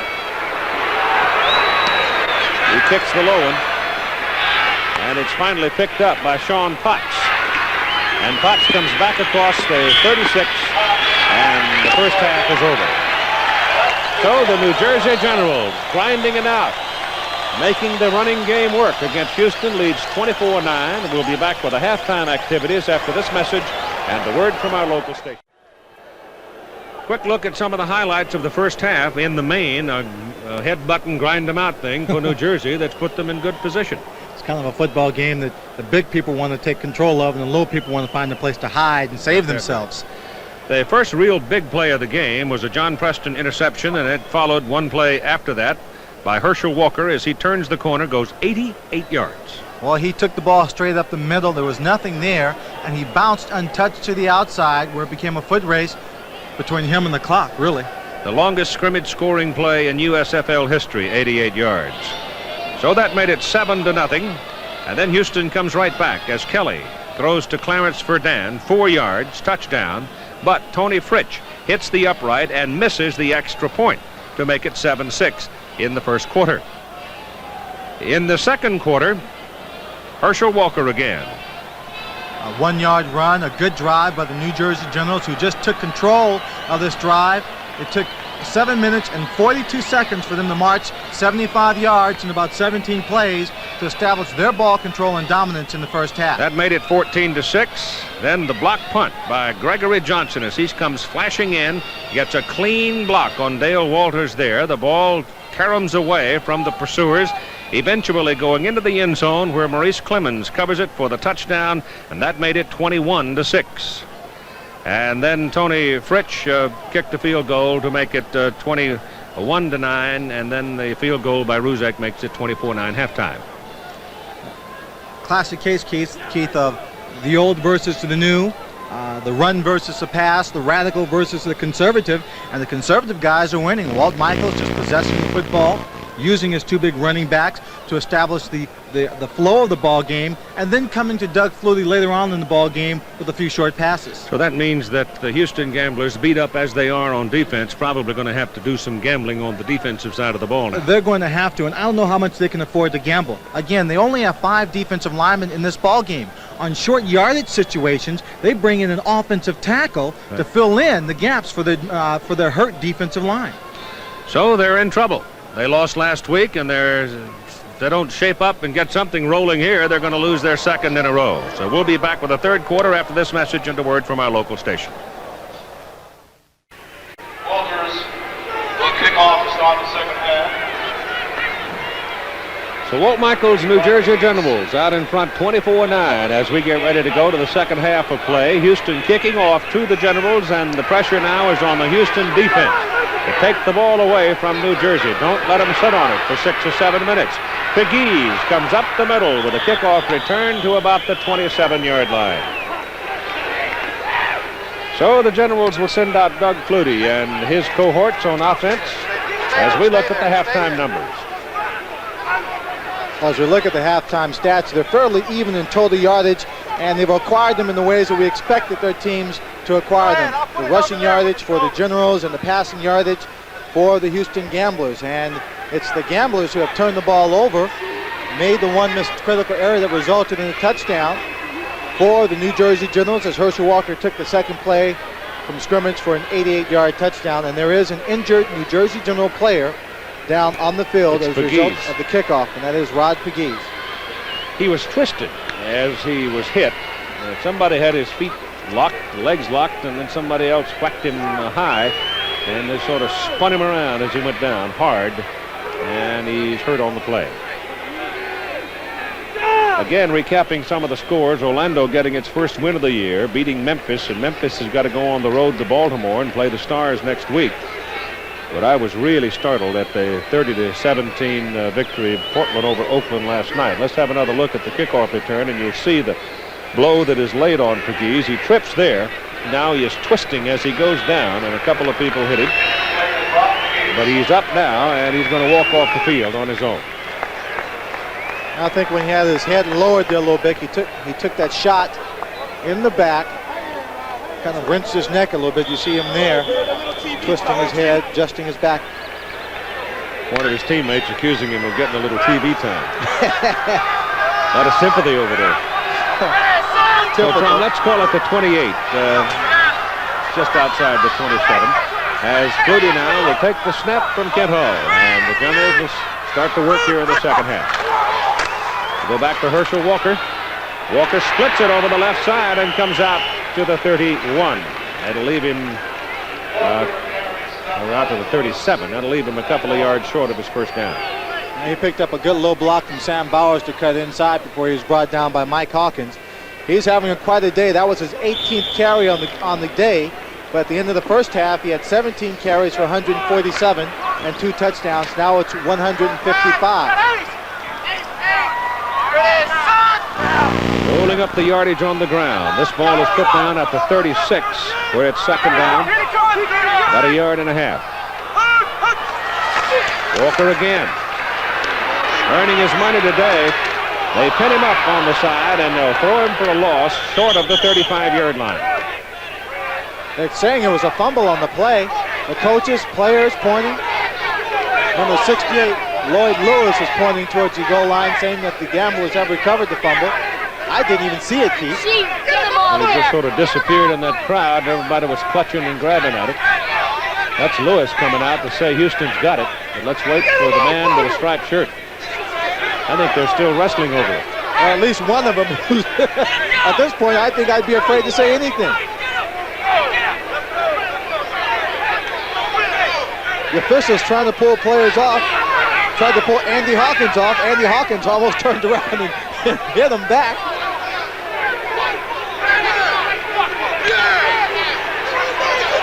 Well, it's Houston's ball. It took them forever to get him unwound. They're right there on the general sideline, and Walt Michaels didn't seem to be contesting the call too much. Number 31, Kiki Diallo, the man jumping up and down. Let's take another look. Hershey Walker's got the ball. Let's try and figure out where it comes loose. 27 is Luther Bradley, right there. He reaches in, strips him of the ball, and after that, it's your guess as good as mine as to who recovered it. Well, Diallo gets official credit for the recovery, so it is Houston's ball, and there is a big break for them. Well, the ball's just resting on the gambler's chest before he realized it was there. And on first down from the 34, Kelly's pass is away into the end zone, and McNeil can't quite run it down. Jerry Holmes running with him, and McNeil is the fellow who likes track meets, and he had a half a step, but Holmes keeping up with him pretty well and give Jerry the edge and size again, a 5-inch difference in favor of the defender. Now watch how difficult it is for McNeil to judge his ball, to really see it coming. It's got to come over the shoulder of Holmes and McNeil. Then he's got to try and judge it to see if he can stretch out and get it or dive for it. That one just dropped right in front of him. He didn't have much of a chance. So it's second down and 10. Houston at the New Jersey 34. They pop one in the end zone here. We'll have a ball game. It's Verdun. Verdun's got a first down. He ran him, pushed that defender downfield, and then whirled in front of Terry Daniels, and boom, the ball was there, and he came up with it. He's just running a quick out pattern down the field. He's got someone clearing out for him. It's man-to-man coverage. You see, he gets Terry Daniels on the inside. All he has to do is just make a good cut and break away from him. The timing on the play is good. The ball is there. He picks up the first down. Ball is just inside the 18 of New Jersey. Kerry Justin, injured slightly, out for the moment. Kelly getting pressure. Lockett sacks him. Lockett looping from the outside. He's been trying to come from there all day long, and he finally got him. And Kelly is hurt. He came right over number 70, Tommy Robinson. And Kelly is hurt. Holding the wrist. Grabbing his right wrist. James Lockett, today is his 25th birthday, and on that birthday, he may have put Jim Kelly out of the ball game. Kelly had the ball in his right hand when he went down. Oh, could it be a broken wrist? Let's watch it. You see Kelly looking to his left. He doesn't see Lockett. Lockett just brings him in, and then it's Gilbert who's coming in from the other side, and they sandwich it. The hand was wrapped around the football as Lockett came in and hit him hard and took him down, and the injury is to the right. Todd Dillon warming up in a hurry. Jim Kelly being taken to the clubhouse now, obviously for examination and probable x-rays, and it clearly looks as if that wrist might be broken. He's really in pain. And that gets Todd Dillon into the quarterback position for the Houston Gamblers on second down and about 17. Dillon has not played much. Stands up quick, little wing out to McNeil. McNeil breaks it. Going to the corner, and he's shoved out of bounds on the 1-yard line. So Dillon comes in and gets a confidence builder right off the bat. And he's happy about that. Another look at Kelly's injury. Lockett looping in from the defensive end position. Kelly carrying the ball in the right hand. Gilbert comes across and hits him as well, but it looked that Lockett's weight as he went down, Kelly's hand on the ball, and that's where the injury occurred. And he's on his way to the clubhouse right now. But Todd Dillon has just come in and winged a completion to McNeil, and McNeil turned it into something, and it's first and goal. Gamblers at the New Jersey 1. Dillon out of Cal State Long Beach. Fumbles the football and has to dive on it, and you've got penalty flag. It's tough coming off the bench. Looked like Dillon fell on the ball, but New Jersey now wants to claim it. So once again, they've got to unwrap him. Dillon is sitting up, doesn't have the ball. It is Houston's ball.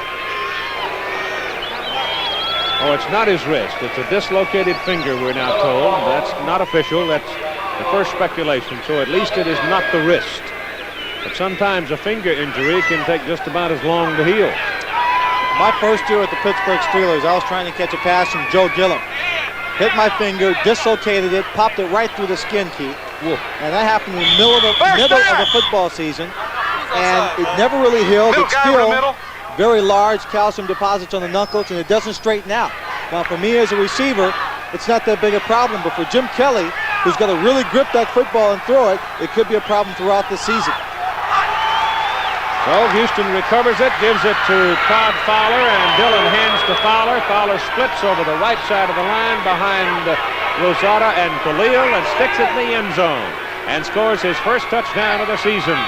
So the Gamblers, even though they have lost Kelly for surely the rest of this ball game, they come up with a touchdown, and at 11:52 to go in the third quarter, it's a 24-15 ball game with Tony Fritsch in for the point. And now trotting back off the field. Have they decided to go for two? It appears so. It'll be the first time they have gone for two this year, if that's what they decide to do, and that's what they have in mind. And the timeout now called by New Jersey. So apparently they did not have the kind of people in they wanted to defend against a two-point conversion try by Houston. The Gamblers obviously trying to make it a 24-17 ball game. Now we come up for the two-point conversion try by the Houston Gamblers, trying to cut the margin from 9 to 7. Todd Dillon is your quarterback. With Kelly out, injured ring finger. Dillon keeps it, throws it. Corral, he's got it. Penalty flag down.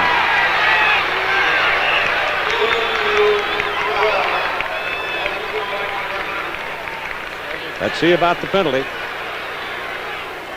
Holding defense. Defensive holding call. Obviously declined. The two-point conversion try works, and you've now got a 7-point ball game. New Jersey 24, and Houston 17, and Todd Dillon, big shot of confidence right there. Todd Dillon out of Cal State Long Beach, second year in the USFL. Came into the ball game through two passes, both passes complete, one to Gerald McNeil to set up the touchdown. Now on this play, he's rolling out with, of course, the option to run. Number 29, Sam Harrell, was the back. He came open briefly. Now Sam Harrell is just backing up, and he just has to drill this to get it in there past number 47, John Joyce. He does so. Harrell comes up with the catch and shows us a little something here, Keith. So the Houston Gamblers cash in the Herschel Walker fumble, the New Jersey turnover, and they trail now by just 7. Dillon broke many records at Cal State Long Beach, both NCAA and PCAA marks. Last year he had a chance to play in 8 different ball games. He was 39 out of 80 in completions for 48.8% and 574 yards. The holding penalty against New Jersey assessed on the kickoff, so Houston will be kicking it. Dale Walters will from the 40.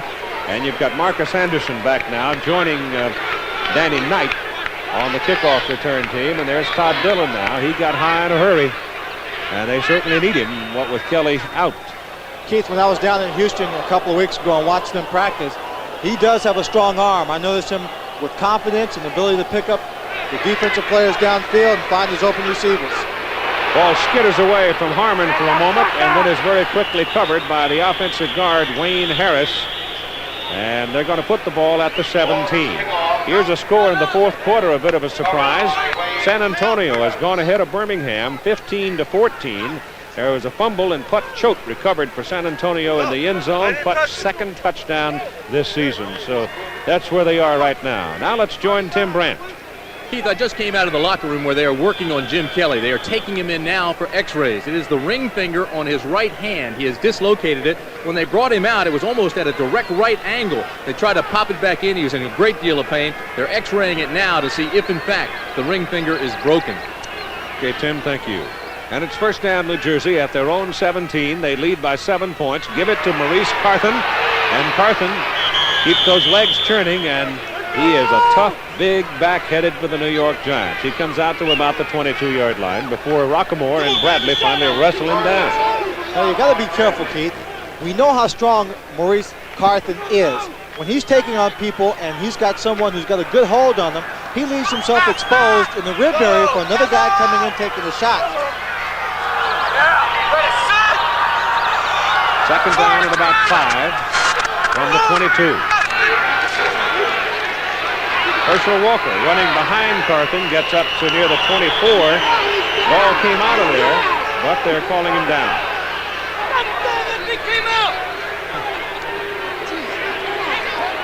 Kiki Diallo was the man who hit him on that play. The whistle did pop out very quickly. Here comes Kelly back in the stadium. Jim Kelly. He's carrying a football. Hey, where's the music? Where's the tape? They popped it back in place, apparently. He hasn't even got it wrapped right now, and he's going to warm up on the sideline. Keith, I can't tell you how many times I saw Terry Bradshaw do that exact same thing in Pittsburgh. Come back and lead the team to victory. 3rd and 3, Flutie on a deep drop. Throws it short to Clarence Harmon, and Harmon gets away for the first down out to the 30-yard line. Biella making the tackle. It's got to hurt. Back up. Let's go. But he's throwing the ball with fair velocity. But as time goes on, if he doesn't keep ice on it, you know it's got to swell some, and he'll probably lose some feeling in it. Well, he's got to be tough, Keith. No matter what happens in the rest of this ball game, to come back out and continue to try and play. Flutie gives the ball to Carthen, and Carthen runs into number 90. And Van Hughes hangs on till help comes, and then there's a big pile and another fist fight. One of the players, I think it was Derwood Rockmore, just jumped in on top of the pile. Running back would not go down. He jumped in on the pile. The number 73, Doug Mackey, came over because he was upset to yank him off. The advance of the ball is out to the 32. Gain of 2 yards at 2nd down and 8. And Kelly continues to throw the football. Now he's going to take some snaps, having had the ring finger on the right hand dislocated severely.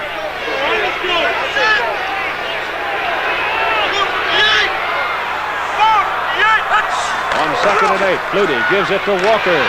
Walker with that little skating step to the right and then comes whistling upfield and gets it out to the 35. Tim Brandt is down there watching Jim Kelly throw the ball. What's it look like, Timmy? Well, I just talked to him, Keith. He's still in a little bit of pain. I just talked to the doctor, and they're still developing the x-rays. They don't know if, in fact, it's broken or not, but he wanted to get back on the field. They have popped it back in. He just took some snaps. He says it hurts, but he can play. He's tough.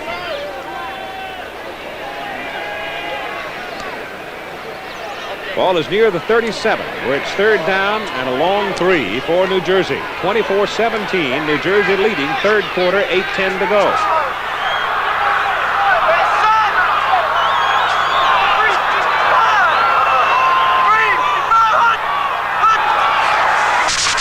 Give it to Walker. And he's got the first down as he crosses the 40. Kika Diella finally brought him down with help from Holyfield, but Herschel is having a day. Okay, it's the best way to take the motivation and enthusiasm, the the turning tides of a particular team away is to grind it out, take it away from them, continue dominating the game. Whatever amount of an emotional lift that the Houston Gamblers had on that last touchdown, the New Jersey Generals are attempting to take it away with a long, sustained drive. They've got a first down outside their own 41. Flutie. Want to scramble now. Throws it short down the middle to Jeff Speck, the tight end, and Speck is run over by Andy Hawkins. Keith, number 85, Walter Broughton, had beaten his man on the sideline, and then had come across scrambling up at midfield and was wide open. The difference between a Doug Flutie, and a Jim Kelly. Doug scrambling, looking for somebody to throw too short just to get rid of the ball. Kelly would have seen him downfield and threw the long shot. But look at the hit that number 81 takes from Andy Hawkins. He got a first down out of it. Ball near the Houston 48-yard line. So once again, the Generals using the run primarily, this pass sparingly, moving the football. I think what we're seeing here, Keith, is the formula that is going to be successful for the New Jersey Generals throughout the season if they stay with it.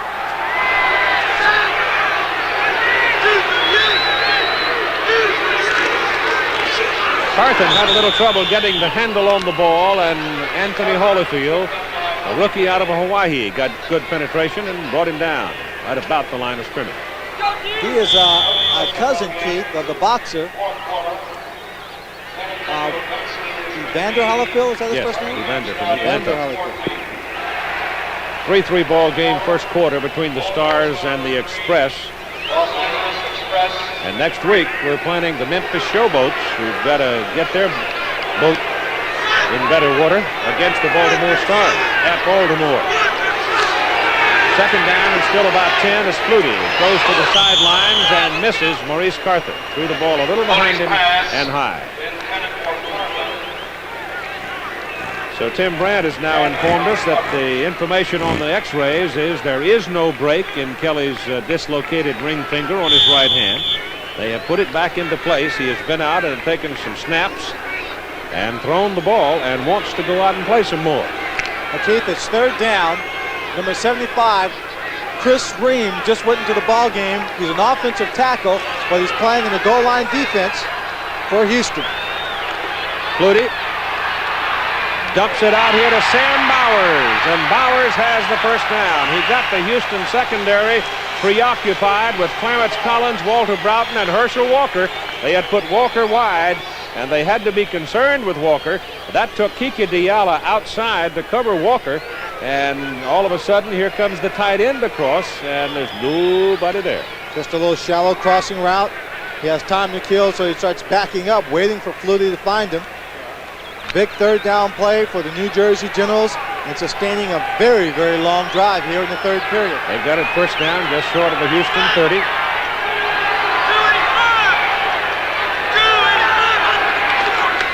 Carthen. Big play. Penalty flag. Carthen inside the 10 to the 7-yard line. But let's see about the penalty flag. Maybe a hold. Holding. Offense. 76. Don Maggs is caught holding. The big guy out of Tulane had a season with the Maulers, and that will wipe out that big run by Maurice Carthen. Otherwise, New Jersey is first and goal at the Houston 7. Now, that's a tough play to get caught for a penalty. All these offensive linemen are graded on the efficiency of their block, making the right blocks, penalties or a lack of penalties each week. The coaches will look at close-up film taken from the end zone to see just exactly how they'll play. And when it comes to being graded out, he'll go down a notch for that one. Marcus Anderson is in now as a wide receiver.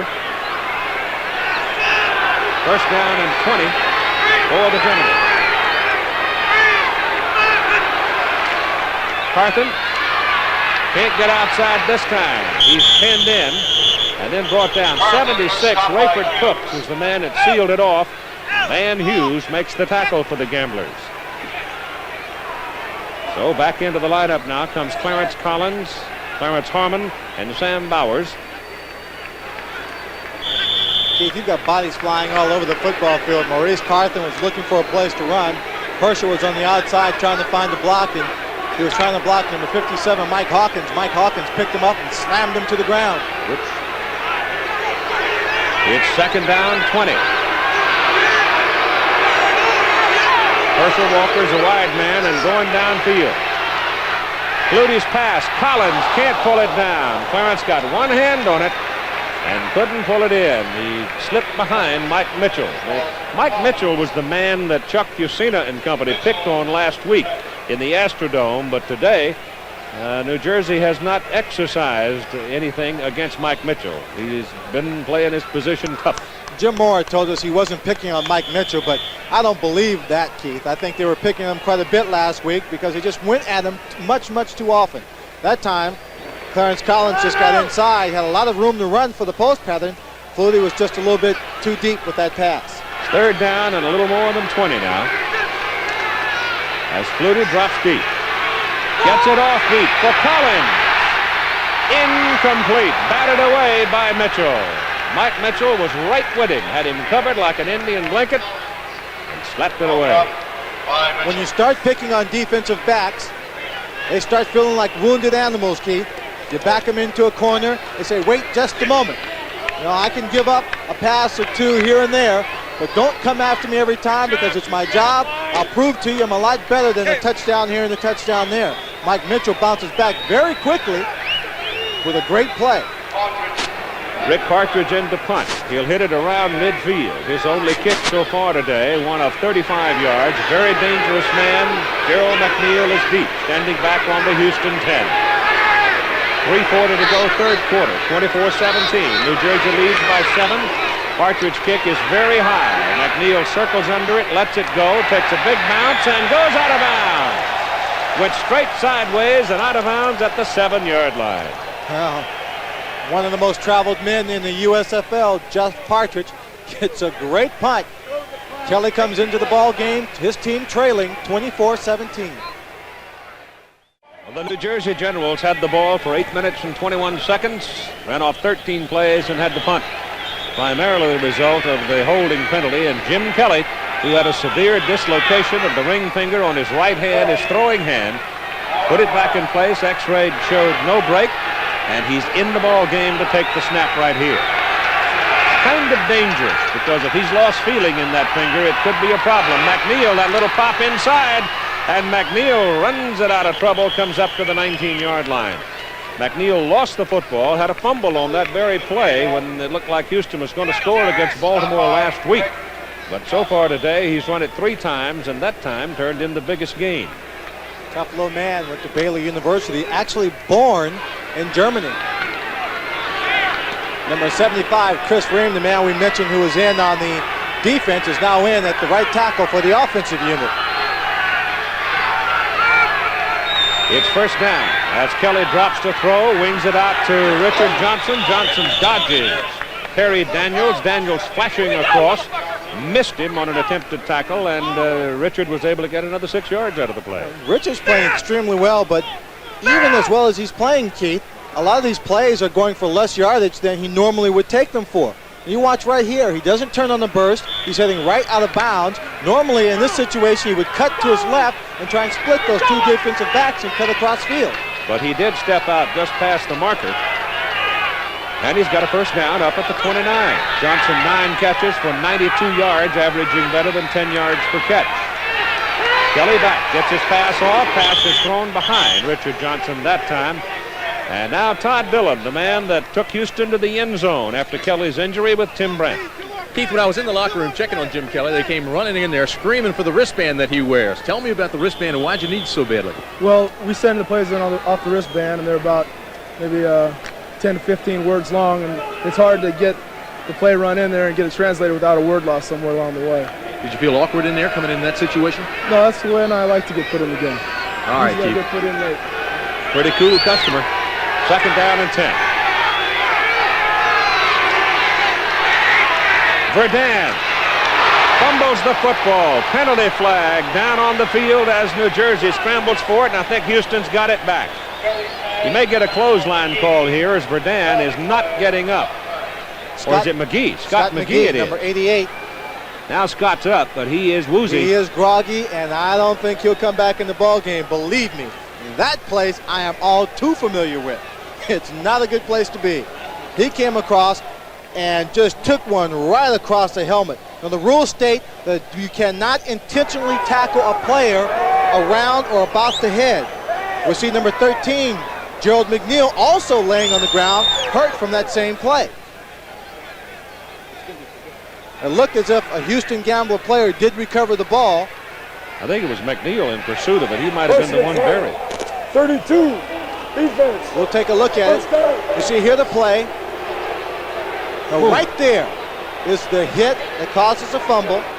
Ken Johnson. Ken Johnson, number 32, likes to be called Kenny Johnson. We won't have any problem remembering who he is now. Kenny Johnson right here comes right up around the head, just hog ties him like a steer, brings him to the ground, and you see the ball bouncing away there. That's spot of the foul. Hey, give me some smelling salt. They're all tough. Bottle of smelling salts. They're all tough. They're all crazy, it's what they are. It's a 19-yard catch and a 15-yard penalty, so it's a total gain of 34 yards as McNeil now is walking away to the bench. And McNeil, he's all the way across the field. What in the world was he doing over there? And how did he get hurt? I don't know. Now, I'll tell you one thing, Keith. I played a game against the Oakland Raiders one year when the play was happening on the far side of the field, and one of the defensive backs for the Oakland Raiders came up from behind and just nailed me in the head, and there was no way an official was ever going to see it. They weren't even looking in that direction. So two key wide receivers now are woozy. One of them hollering for smelling salts, and I don't think Gerald McNeil wants to do anything but sit down right now and try to collect his senses. Gerald McNeil might have thought he was on his side of the field. McGee looks all right now. Whoa, did he take a whack? Clothesline. But it's a 34-yard total gain with the catch and the penalty. And Houston is on the New Jersey 36 now with a first down. 2 minutes to go, third quarter. 24-17, New Jersey by 7. Kelly looking for Corville. He's got him. And a first down at the New Jersey 15-yard line, and he just simply ran away from Gregory Johnson. Kenny Johnson and number 27, Gregory Johnson, both combined to squeeze him. It's a post pattern, but here's where the arm of Kelly pays off. He fires it in before Corville gets into where the safety is. He knows that safety's coming up. That's why he's hesitating. He's stopping, looking for a place to run, to spin out into open territory. Kelly is amazing, having that dislocated finger. Was at almost at right angles, and here he is back in here throwing the ball with velocity. He's 24 out of 34 for 256 yards. On the first down play, Kelly getting pressure. He's hit behind the line of scrimmage by Freddie Gilbert, and he's down and again, maybe hurt again. Looks like he took a whack with that right hand one more time, and it went down on the ground this time. Well, anytime he places that hand down on the ground, Keith, and exerts any pressure on that finger, he's going to feel an extra amount of pain. Freddie Gilbert doing a little dance, celebrating his sack of Jim Kelly. You'll see right here, he comes from behind. Kelly sees him this time and ducks. Number 74, Jim Byrne, pops on top of him. Ball comes back to the 23. That's a loss of 8 yards at second down and 18. Kelly stays in. 45 seconds to go, third quarter. Passes away and intercepted. It is picked off by Ross Armstrong as Kelly tried to force it into double coverage intended for Verdun, and Armstrong stole it. That's a second Kelly interception.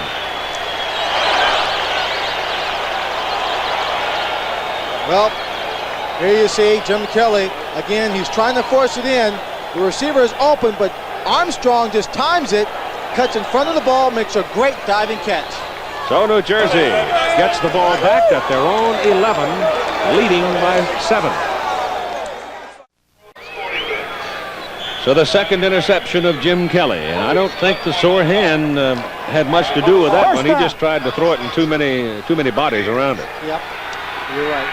And New Jersey now will go to work at the 11. It's been primarily a running football team today. Big day for Herschel Walker, and he's got the ball right now.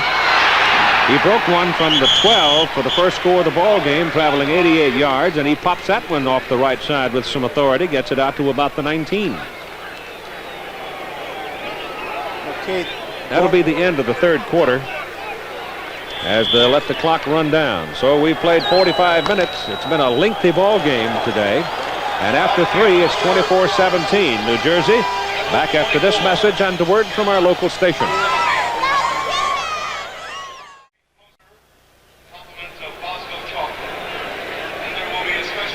Here we go to the final quarter now. 24-17. The Generals leading by 7. And New Jersey with the football, 2nd down and 3, as we watch the USFL on ABC. 2nd and 3 for New Jersey.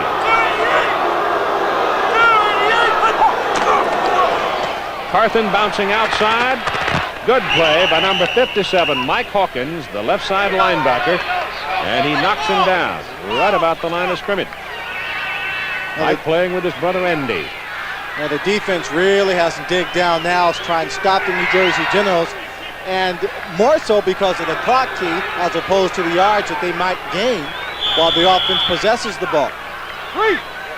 Well, it's 3rd down, and it's pretty close to 4 yards. A long 3. Now their 3rd down conversion rate today has been pretty good.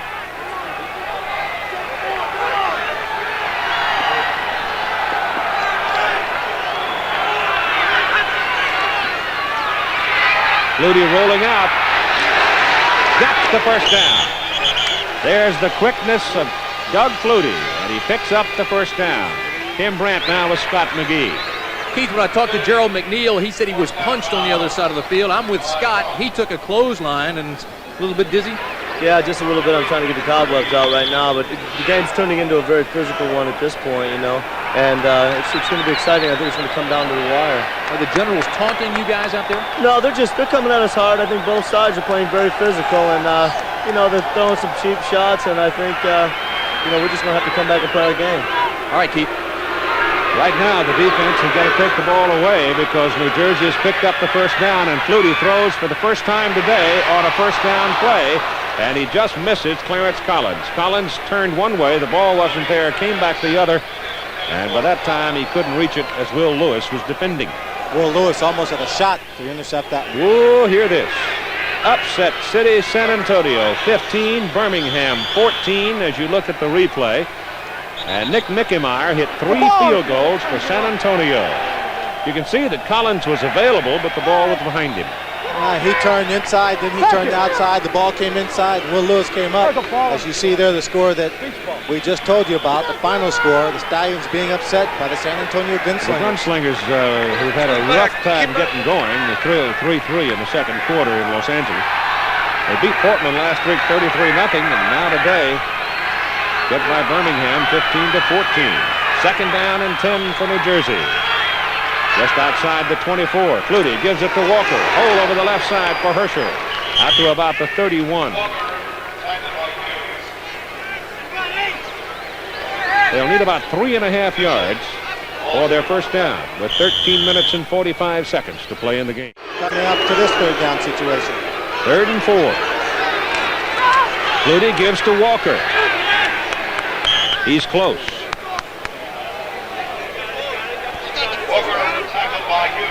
From the mark, he is short. No, maybe not. Luther Bradley jumping up and down, protesting the mark. I'm looking at the yard markers on this side. They're on our sideline, and they look like they're on, well, they're at about the 35-yard line. Be close. Should be on that white marker, but we'll find out just where it is once they take this measurement. Got it. Half a ball. Okay, hold on. 34,500 First down. Well, that was a very big moment. Otherwise, they've got to punt the ball away. Crowd of 34,573 in the ballpark. Close to 47,000 tickets were sold. So it's first down for the Generals, just short of the 35. And Flutie gives to Walker. And Walker getting help around the corner. Number 76, Don Maggs, came outside and occupied the linebacker, Mike Hawkins, considerably. And Hawkins now is irate that he didn't get a call, claiming he was held by Maggs. Maggs probably did a very professional job of holding, if he was holding at all. And of course, professional holding means doing whatever you can do and getting away with it. There it you is. see it right there. He's got him. He got him good. Very good job on Don Maggs' part. Walker with 193 yards in the game now. The top rushing games are Fowler 208, Harrell 200, and Mike Rozier 199. Ball goes to Carthen. And Carthen on second down and 2 picks up the first down at the 46. Hawkins is probably still yelling out there about that last play. He was.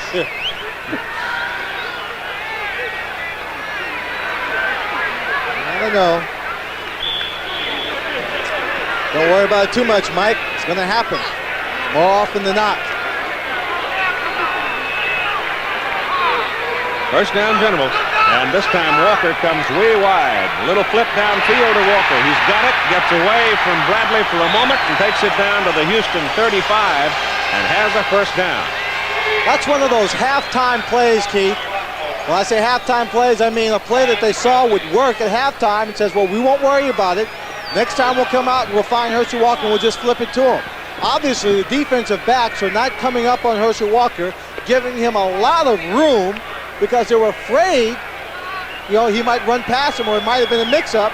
Anyway, Doug Flutie just pops it right to him. Doug has now completed 6 balls to 6 different receivers. Herschel with the ball again. Into the stack this time. And maybe 2 on that carry. Runs into Van Hughes out of Southwest Texas. Behind me. Behind me.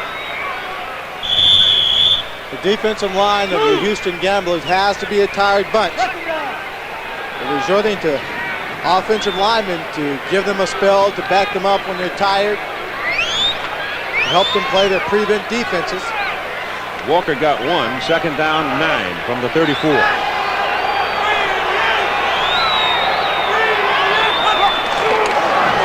Carthen this time. And Luther Bradley finally drags him down inside the 30. They'll put it at the 28 and leave him 3 yards short of the first down. That's what you call a veteran tackle there, Keith. Luther Bradley is 6'2" and weighs 195, and Maurice is 6'1", weighing 220. Now, he's not giving away a lot in height and size, but he does give away a lot in power. So instead of taking Maurice Carthen head on, he wraps his arms around him, gets a good grip, and then just kind of rides him to the turf, making sure of the tackle and that he won't get away. Third down, long 3 here. Flutie rolls it out. He's got room, and he's got the first down.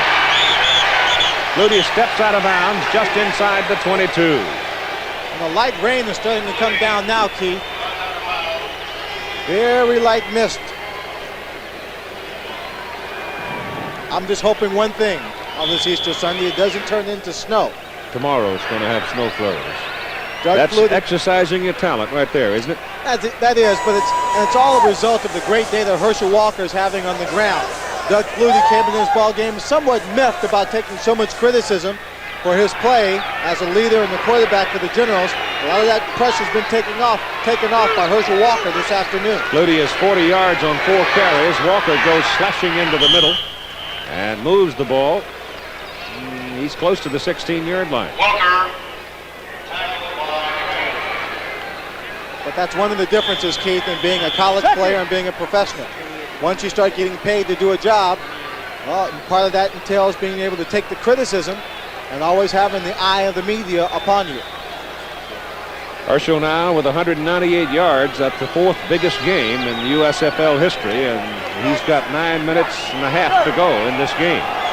So It seems certain he'll be beyond 200. And who knows, he may set a new rushing record. Walker again. He's inside the 10, and he's got a first down for the New Jersey Generals, and that puts him at 205 yards.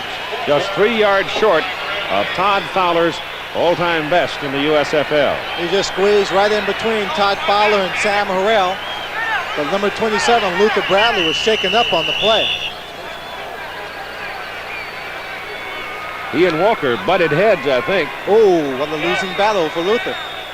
We'll take another look. It's Maurice Carthen out in front. Maurice Carthen just pushing Herschel, pushing Luther. I think someone stepped on his head. Looked like it. 8:56 to go in the ball game, New Jersey. First and goal at the Houston 9.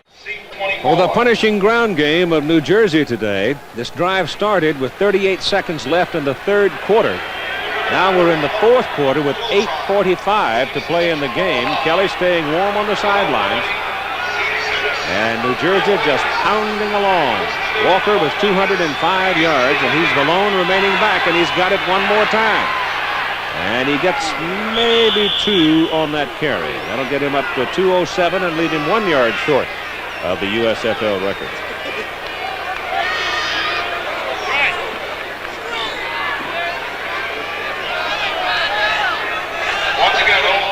Second down and goal from the Houston 7. That's Clark Gaines, who coaches the running backs. Played for the New York Giants, standing next to, played for the Jets, standing next to Walt Michaels. Harmon lines up with Walker. Flutie keeps it. Gets around the corner. Touchdown! Will Lewis slipped and fell in the end zone. He outran Rayford Cooks.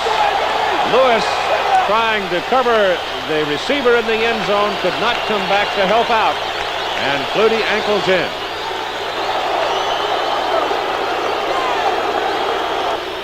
Well, Doug Flutie not being satisfied to stay in the role of the guy handing off to Herschel Walker, or to throw an occasional pass.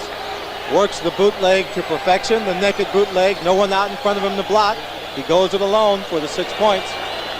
Well, he's run for 4 first downs today, and now he has scored a touchdown from 7 yards. Ruzek for the extra point.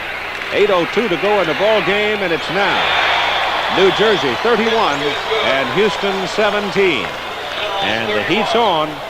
A sore-handed Jim Kelly and company. There's a professional football league that believes having fun is the most important business at hand.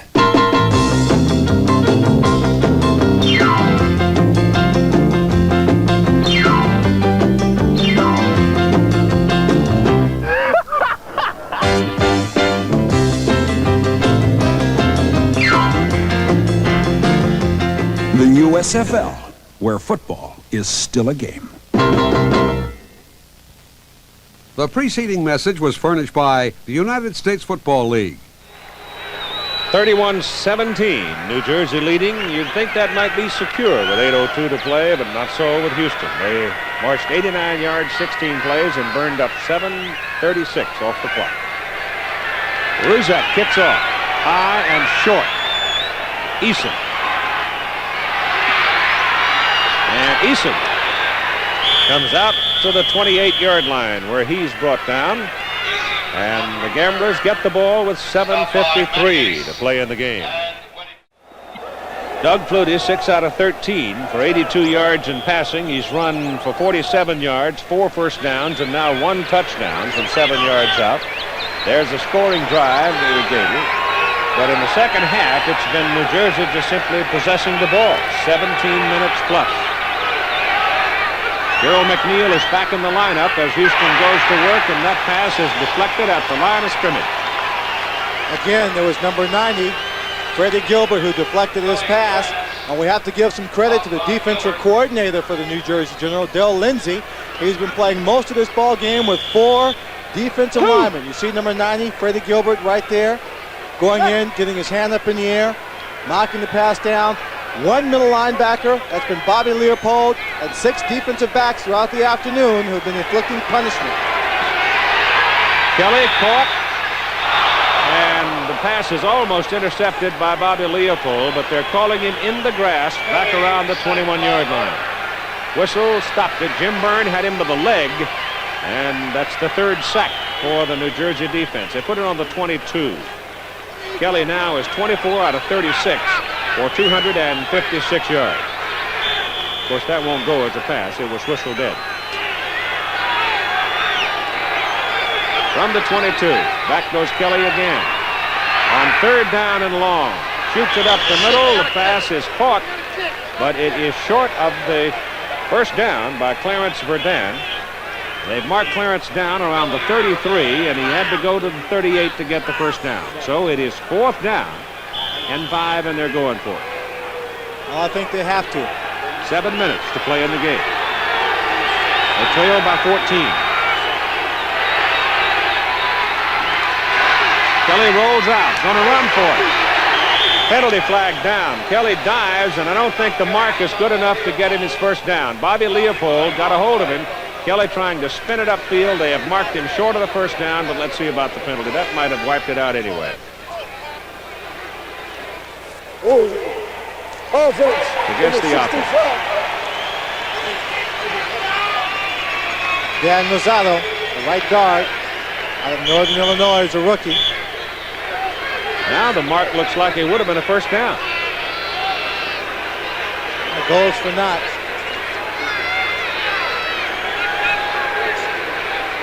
So they'll measure to make sure, because if it is not a first down, obviously New Jersey wants the football there. So they're going to bring that chain out and make sure no eyeballing here. You betcha. 6 minutes and 49 seconds to play.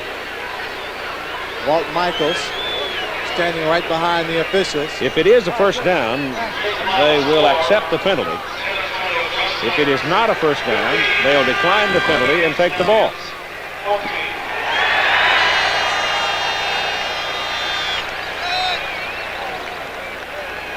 It's a first down, so they'll take the penalty. So the ball will back up. It will once again be 4th down for the Houston Gamblers, and let's see with a little more distance whether Don't you have to punt it here, though? Well, I think with 6:49 and trailing by 14, the way that New Jersey is possessing the football, you should go ahead and take a shot here. You don't 4th and 16, though. That's a lot. I know, but you don't know when you're going to get the ball back. They've been able to possess the ball for 7 minutes and 39 seconds, 8 minutes and 21 seconds, and 7 minutes and 42 seconds on previous drives. Passes away. Verdun drops it. Penalty flag. McNeil dropped it. McNeil, 13. Let's see about the penalty. They're pointing at John Preston, at least the Jack Pardee, and the Houston Gamblers are pointing at number 25, John Preston.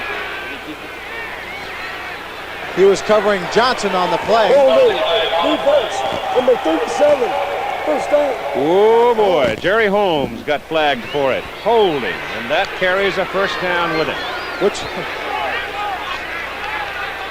Well, that's a big, big break. That's the second time that Houston has had a big break on a holding call. So now with 6.5 minutes to play in the game, instead of Houston giving up the ball and New Jersey setting on their side of the field, the Gamblers now have it first down at their own 28. But they could have been better off had little Gerald McNeil held on to that pass. Yes, indeed.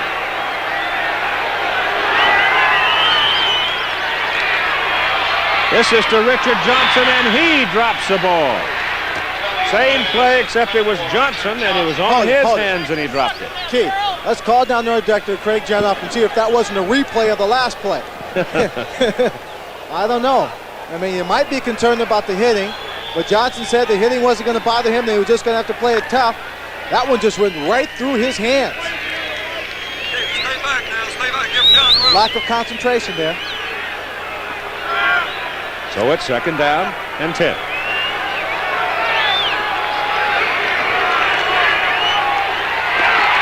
Kelly runs away from the pressure, going to run with it. And and gets a first down as he comes up near the 40. With Birmingham losing today, they're now in a tie at 5-2 with Tampa Bay in the Eastern Conference. And New Jersey, if they hold on to win, will go to 4-3, just a game off the pace. Bruce, number 82, coming into the ball game. Kelly probably a little bit upset having his passes drop like that, but he can't let that frustration get to him at this moment. He's got to try and find a receiver who can get down the field and score very, very quickly. 6:02 to play in the ball game. 31-17, Generals lead. Penalty flag as Kelly shoots one down the middle, and the pass is caught for a first down around the 43, but let's see about the penalty. You might have an offensive holding call right here. Illegal motion. Offense. Right back. So that wipes out the big play.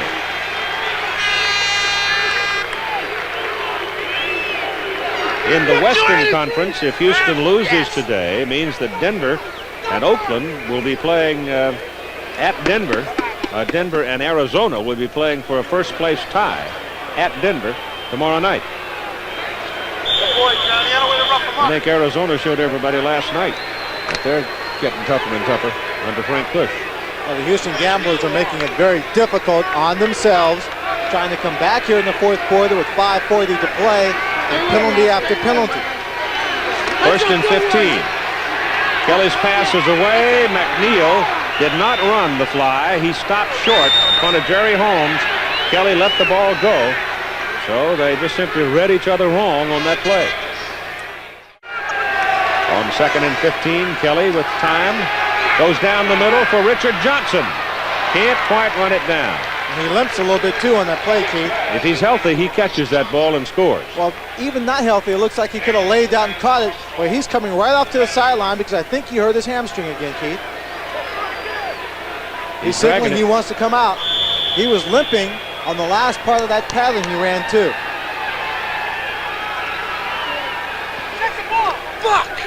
Herschel Walker is 1 yard away from the USFL best game ever on the ground by Todd Fowler of these Houston Gamblers.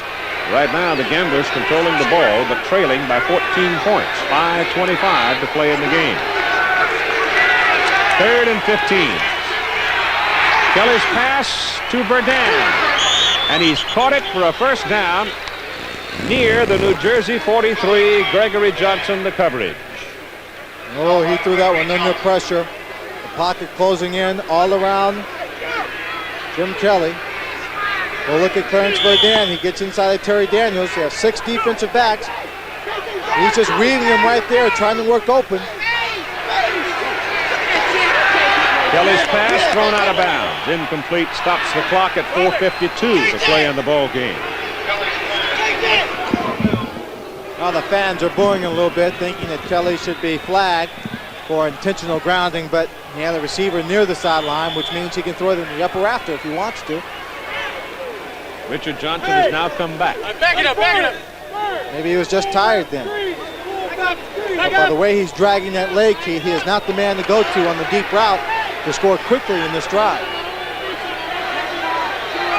Second and 10 from the 44 of New Jersey. Kelly gets it off. Pass is caught by Todd Fowler coming out of the backfield. And the big back jams ahead with Bobby Leopold hanging on to him and gets the first down. And also the designated hitman, strong safety number 25, John Preston from Central State. He comes up and he gets a piece of Todd, but Todd gets the best of him. Kelly now is thrown for 301 yards, dislocated finger or no. There's a little flip pass intended for Fowler, and it's deflected at the line of scrimmage by Freddie Gilbert now, who has become a personal tormentor. Well, coming in from the outside, Keith, at his right defensive end position, he is not trying to charge inside, but more straight up the field. Getting in the line of fire of Jim Kelly when he's trying to throw to the outside, and all defensive linemen are taught, once you see the passer about to throw the ball, get your free hand up in the air in his face and try and distract him or knock the ball down. Ball is on the New Jersey 33. We're at second and 10. 4:19 play in the game. 14-point New Jersey lead. Kelly's pass down the middle. Richard Johnson bobbling. Can't hold on to it.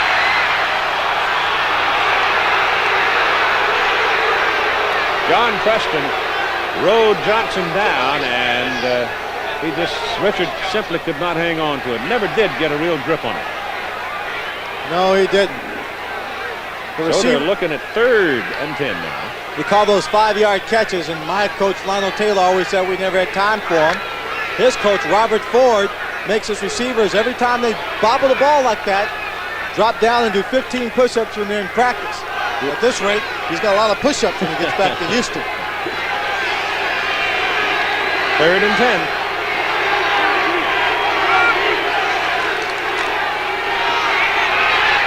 Kelly to the end zone.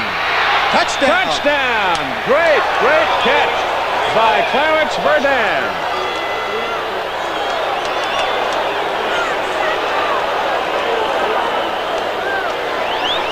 They're going for 2. They're going for all they can get right now. Trying to catch up. He just takes off straight down the field, and he's just going to outrun the coverage using all of his speed. 3 people around him. A perfectly thrown pass by Jim Kelly. Outstretched arms. He catches it, has control, falls down. 6 points when you need it most. John Preston, Gregory Johnson, and Ross Armstrong were the 3 defenders, and Kelly now with 333 yards on 28 completions and 47 attempts. And they're going for 2.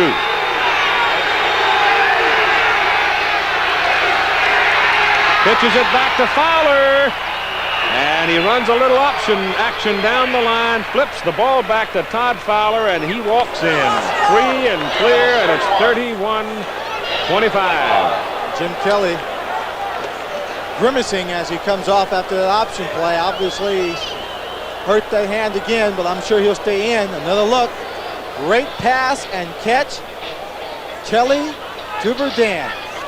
Take another look at the conversion. It's an old option play. He brings in Freddie Gilbert, fakes it, then pitches it as he's hit by Freddie Gilbert. So he takes a little punishment for Todd Fowler to go in for the 2 points. So they trail by 6 now with 4:05 to play in the ball game. Tony Fritsch is out on the field to kick. So immediately you think onside kick. He has now come up and assessed the territory that he wants to kick the ball, which is 10 yards or more. And if you look at the kickoff return team for the New Jersey Generals, you've got Danny Knight out there, receiver. You've got Broughton out there, who's a receiver. You've got all people with good hands. Bobby Leopold, Kenny Johnson, Clarence Collins, Sam Bowers, Gregory Johnson. He kicks it over to the left, and Gregory Johnson fields it at the Houston 47 and then steps out of bounds. And so the New Jersey Generals, with 4:02 to play, lead by 6 and have the ball at the Houston 47. Now what Walt Michaels wants is possession. 4:02 to play in the game. His team is leading by 6 points. And I would think very quickly here, Herschel Walker could go into the record books as the most prolific rusher in the young USFL history. He has 207 yards. I think that'll happen probably, Keith, on the first play right here.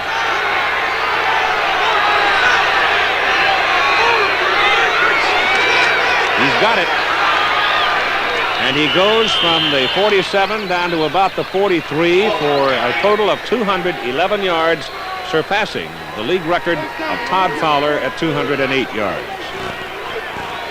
Looks like Luther Bradley back in the ball game. Hawkins, number 57, was slow getting up, but Bradley is back out on the field after having a sprained ankle.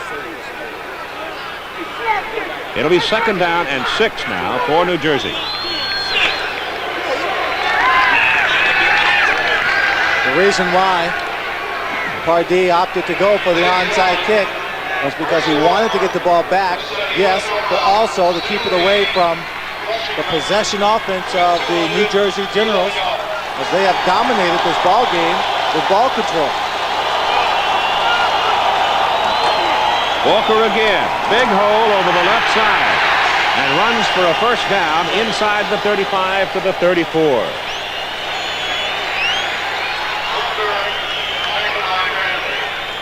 So he's really putting a lock on the rushing record. Well, you see the offensive line. Look at that charge. They just get off the line of scrimmage before Herschel Walker even makes or begins to make contact with any player from the Houston Gamblers. He is already 5 yards downfield, Keith. Now those guys are just plumb worn out from today's activity. Yep. Walker now totals 220 yards.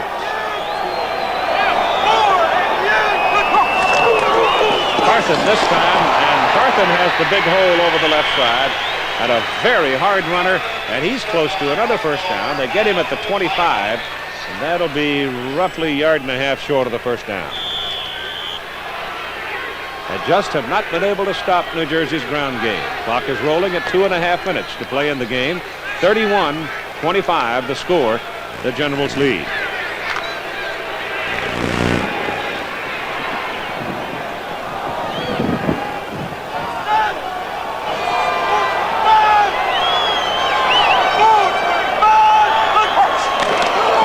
Walker hit at the line of scrimmage, bounces free, and gets the first down as he goes inside the 20 to the 19, and he now has 226 yards. 2-minute warning. Exactly 2 minutes left to play in the football game. New Jersey possessing the ball and eating up the clock, leading by 6 points. A very tired Houston defense trying to find a way to stop the Generals. They total 331 yards on the ground today, Lynn Swan. Walker's gone for 226, Carthen 58, and Flutie 47. Well, it had to be the obvious game plan, knowing that the defense of the Houston Gamblers is worn out at the defensive line position. Let your offensive people try and wear them out, at least get them more run conscious than anything else before you start throwing the football. They got Walker up in a slot position now, and Carthen the lone remaining back. On first down from the 19, give it to Carthen. And never really found any place to go that time. He wiggles back to the line of scrimmage, and then he is thrown back. And Kika Diallo jumps into the crowd yelling timeout for Houston. And so the Houston Gamblers now spending a timeout. They'll have 2 left. Jim Kelly, the Houston quarterback, waiting and hoping. And right now the problem rests for Houston with their defensive unit trying to control New Jersey's ground game. It'll be 2nd down and 9 for the Generals. The ball will be placed down at the Houston 18. 1:49 to play. Houston with 2 timeouts remaining. New Jersey has 2. You know after this play, Houston's going to call another one.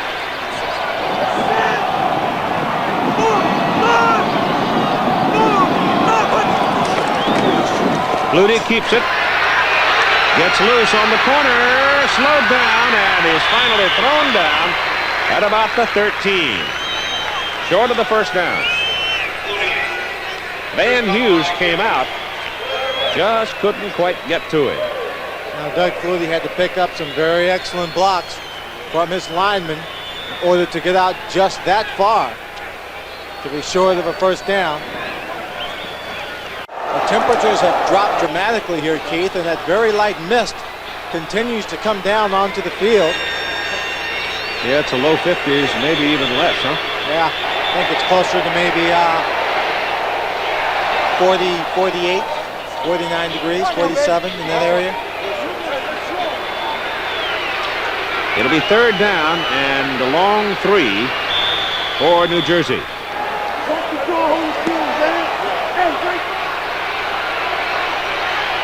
What the Gamblers are hoping for right here is something just short of a miracle in the form of a turnover to give them a chance, any kind of a chance.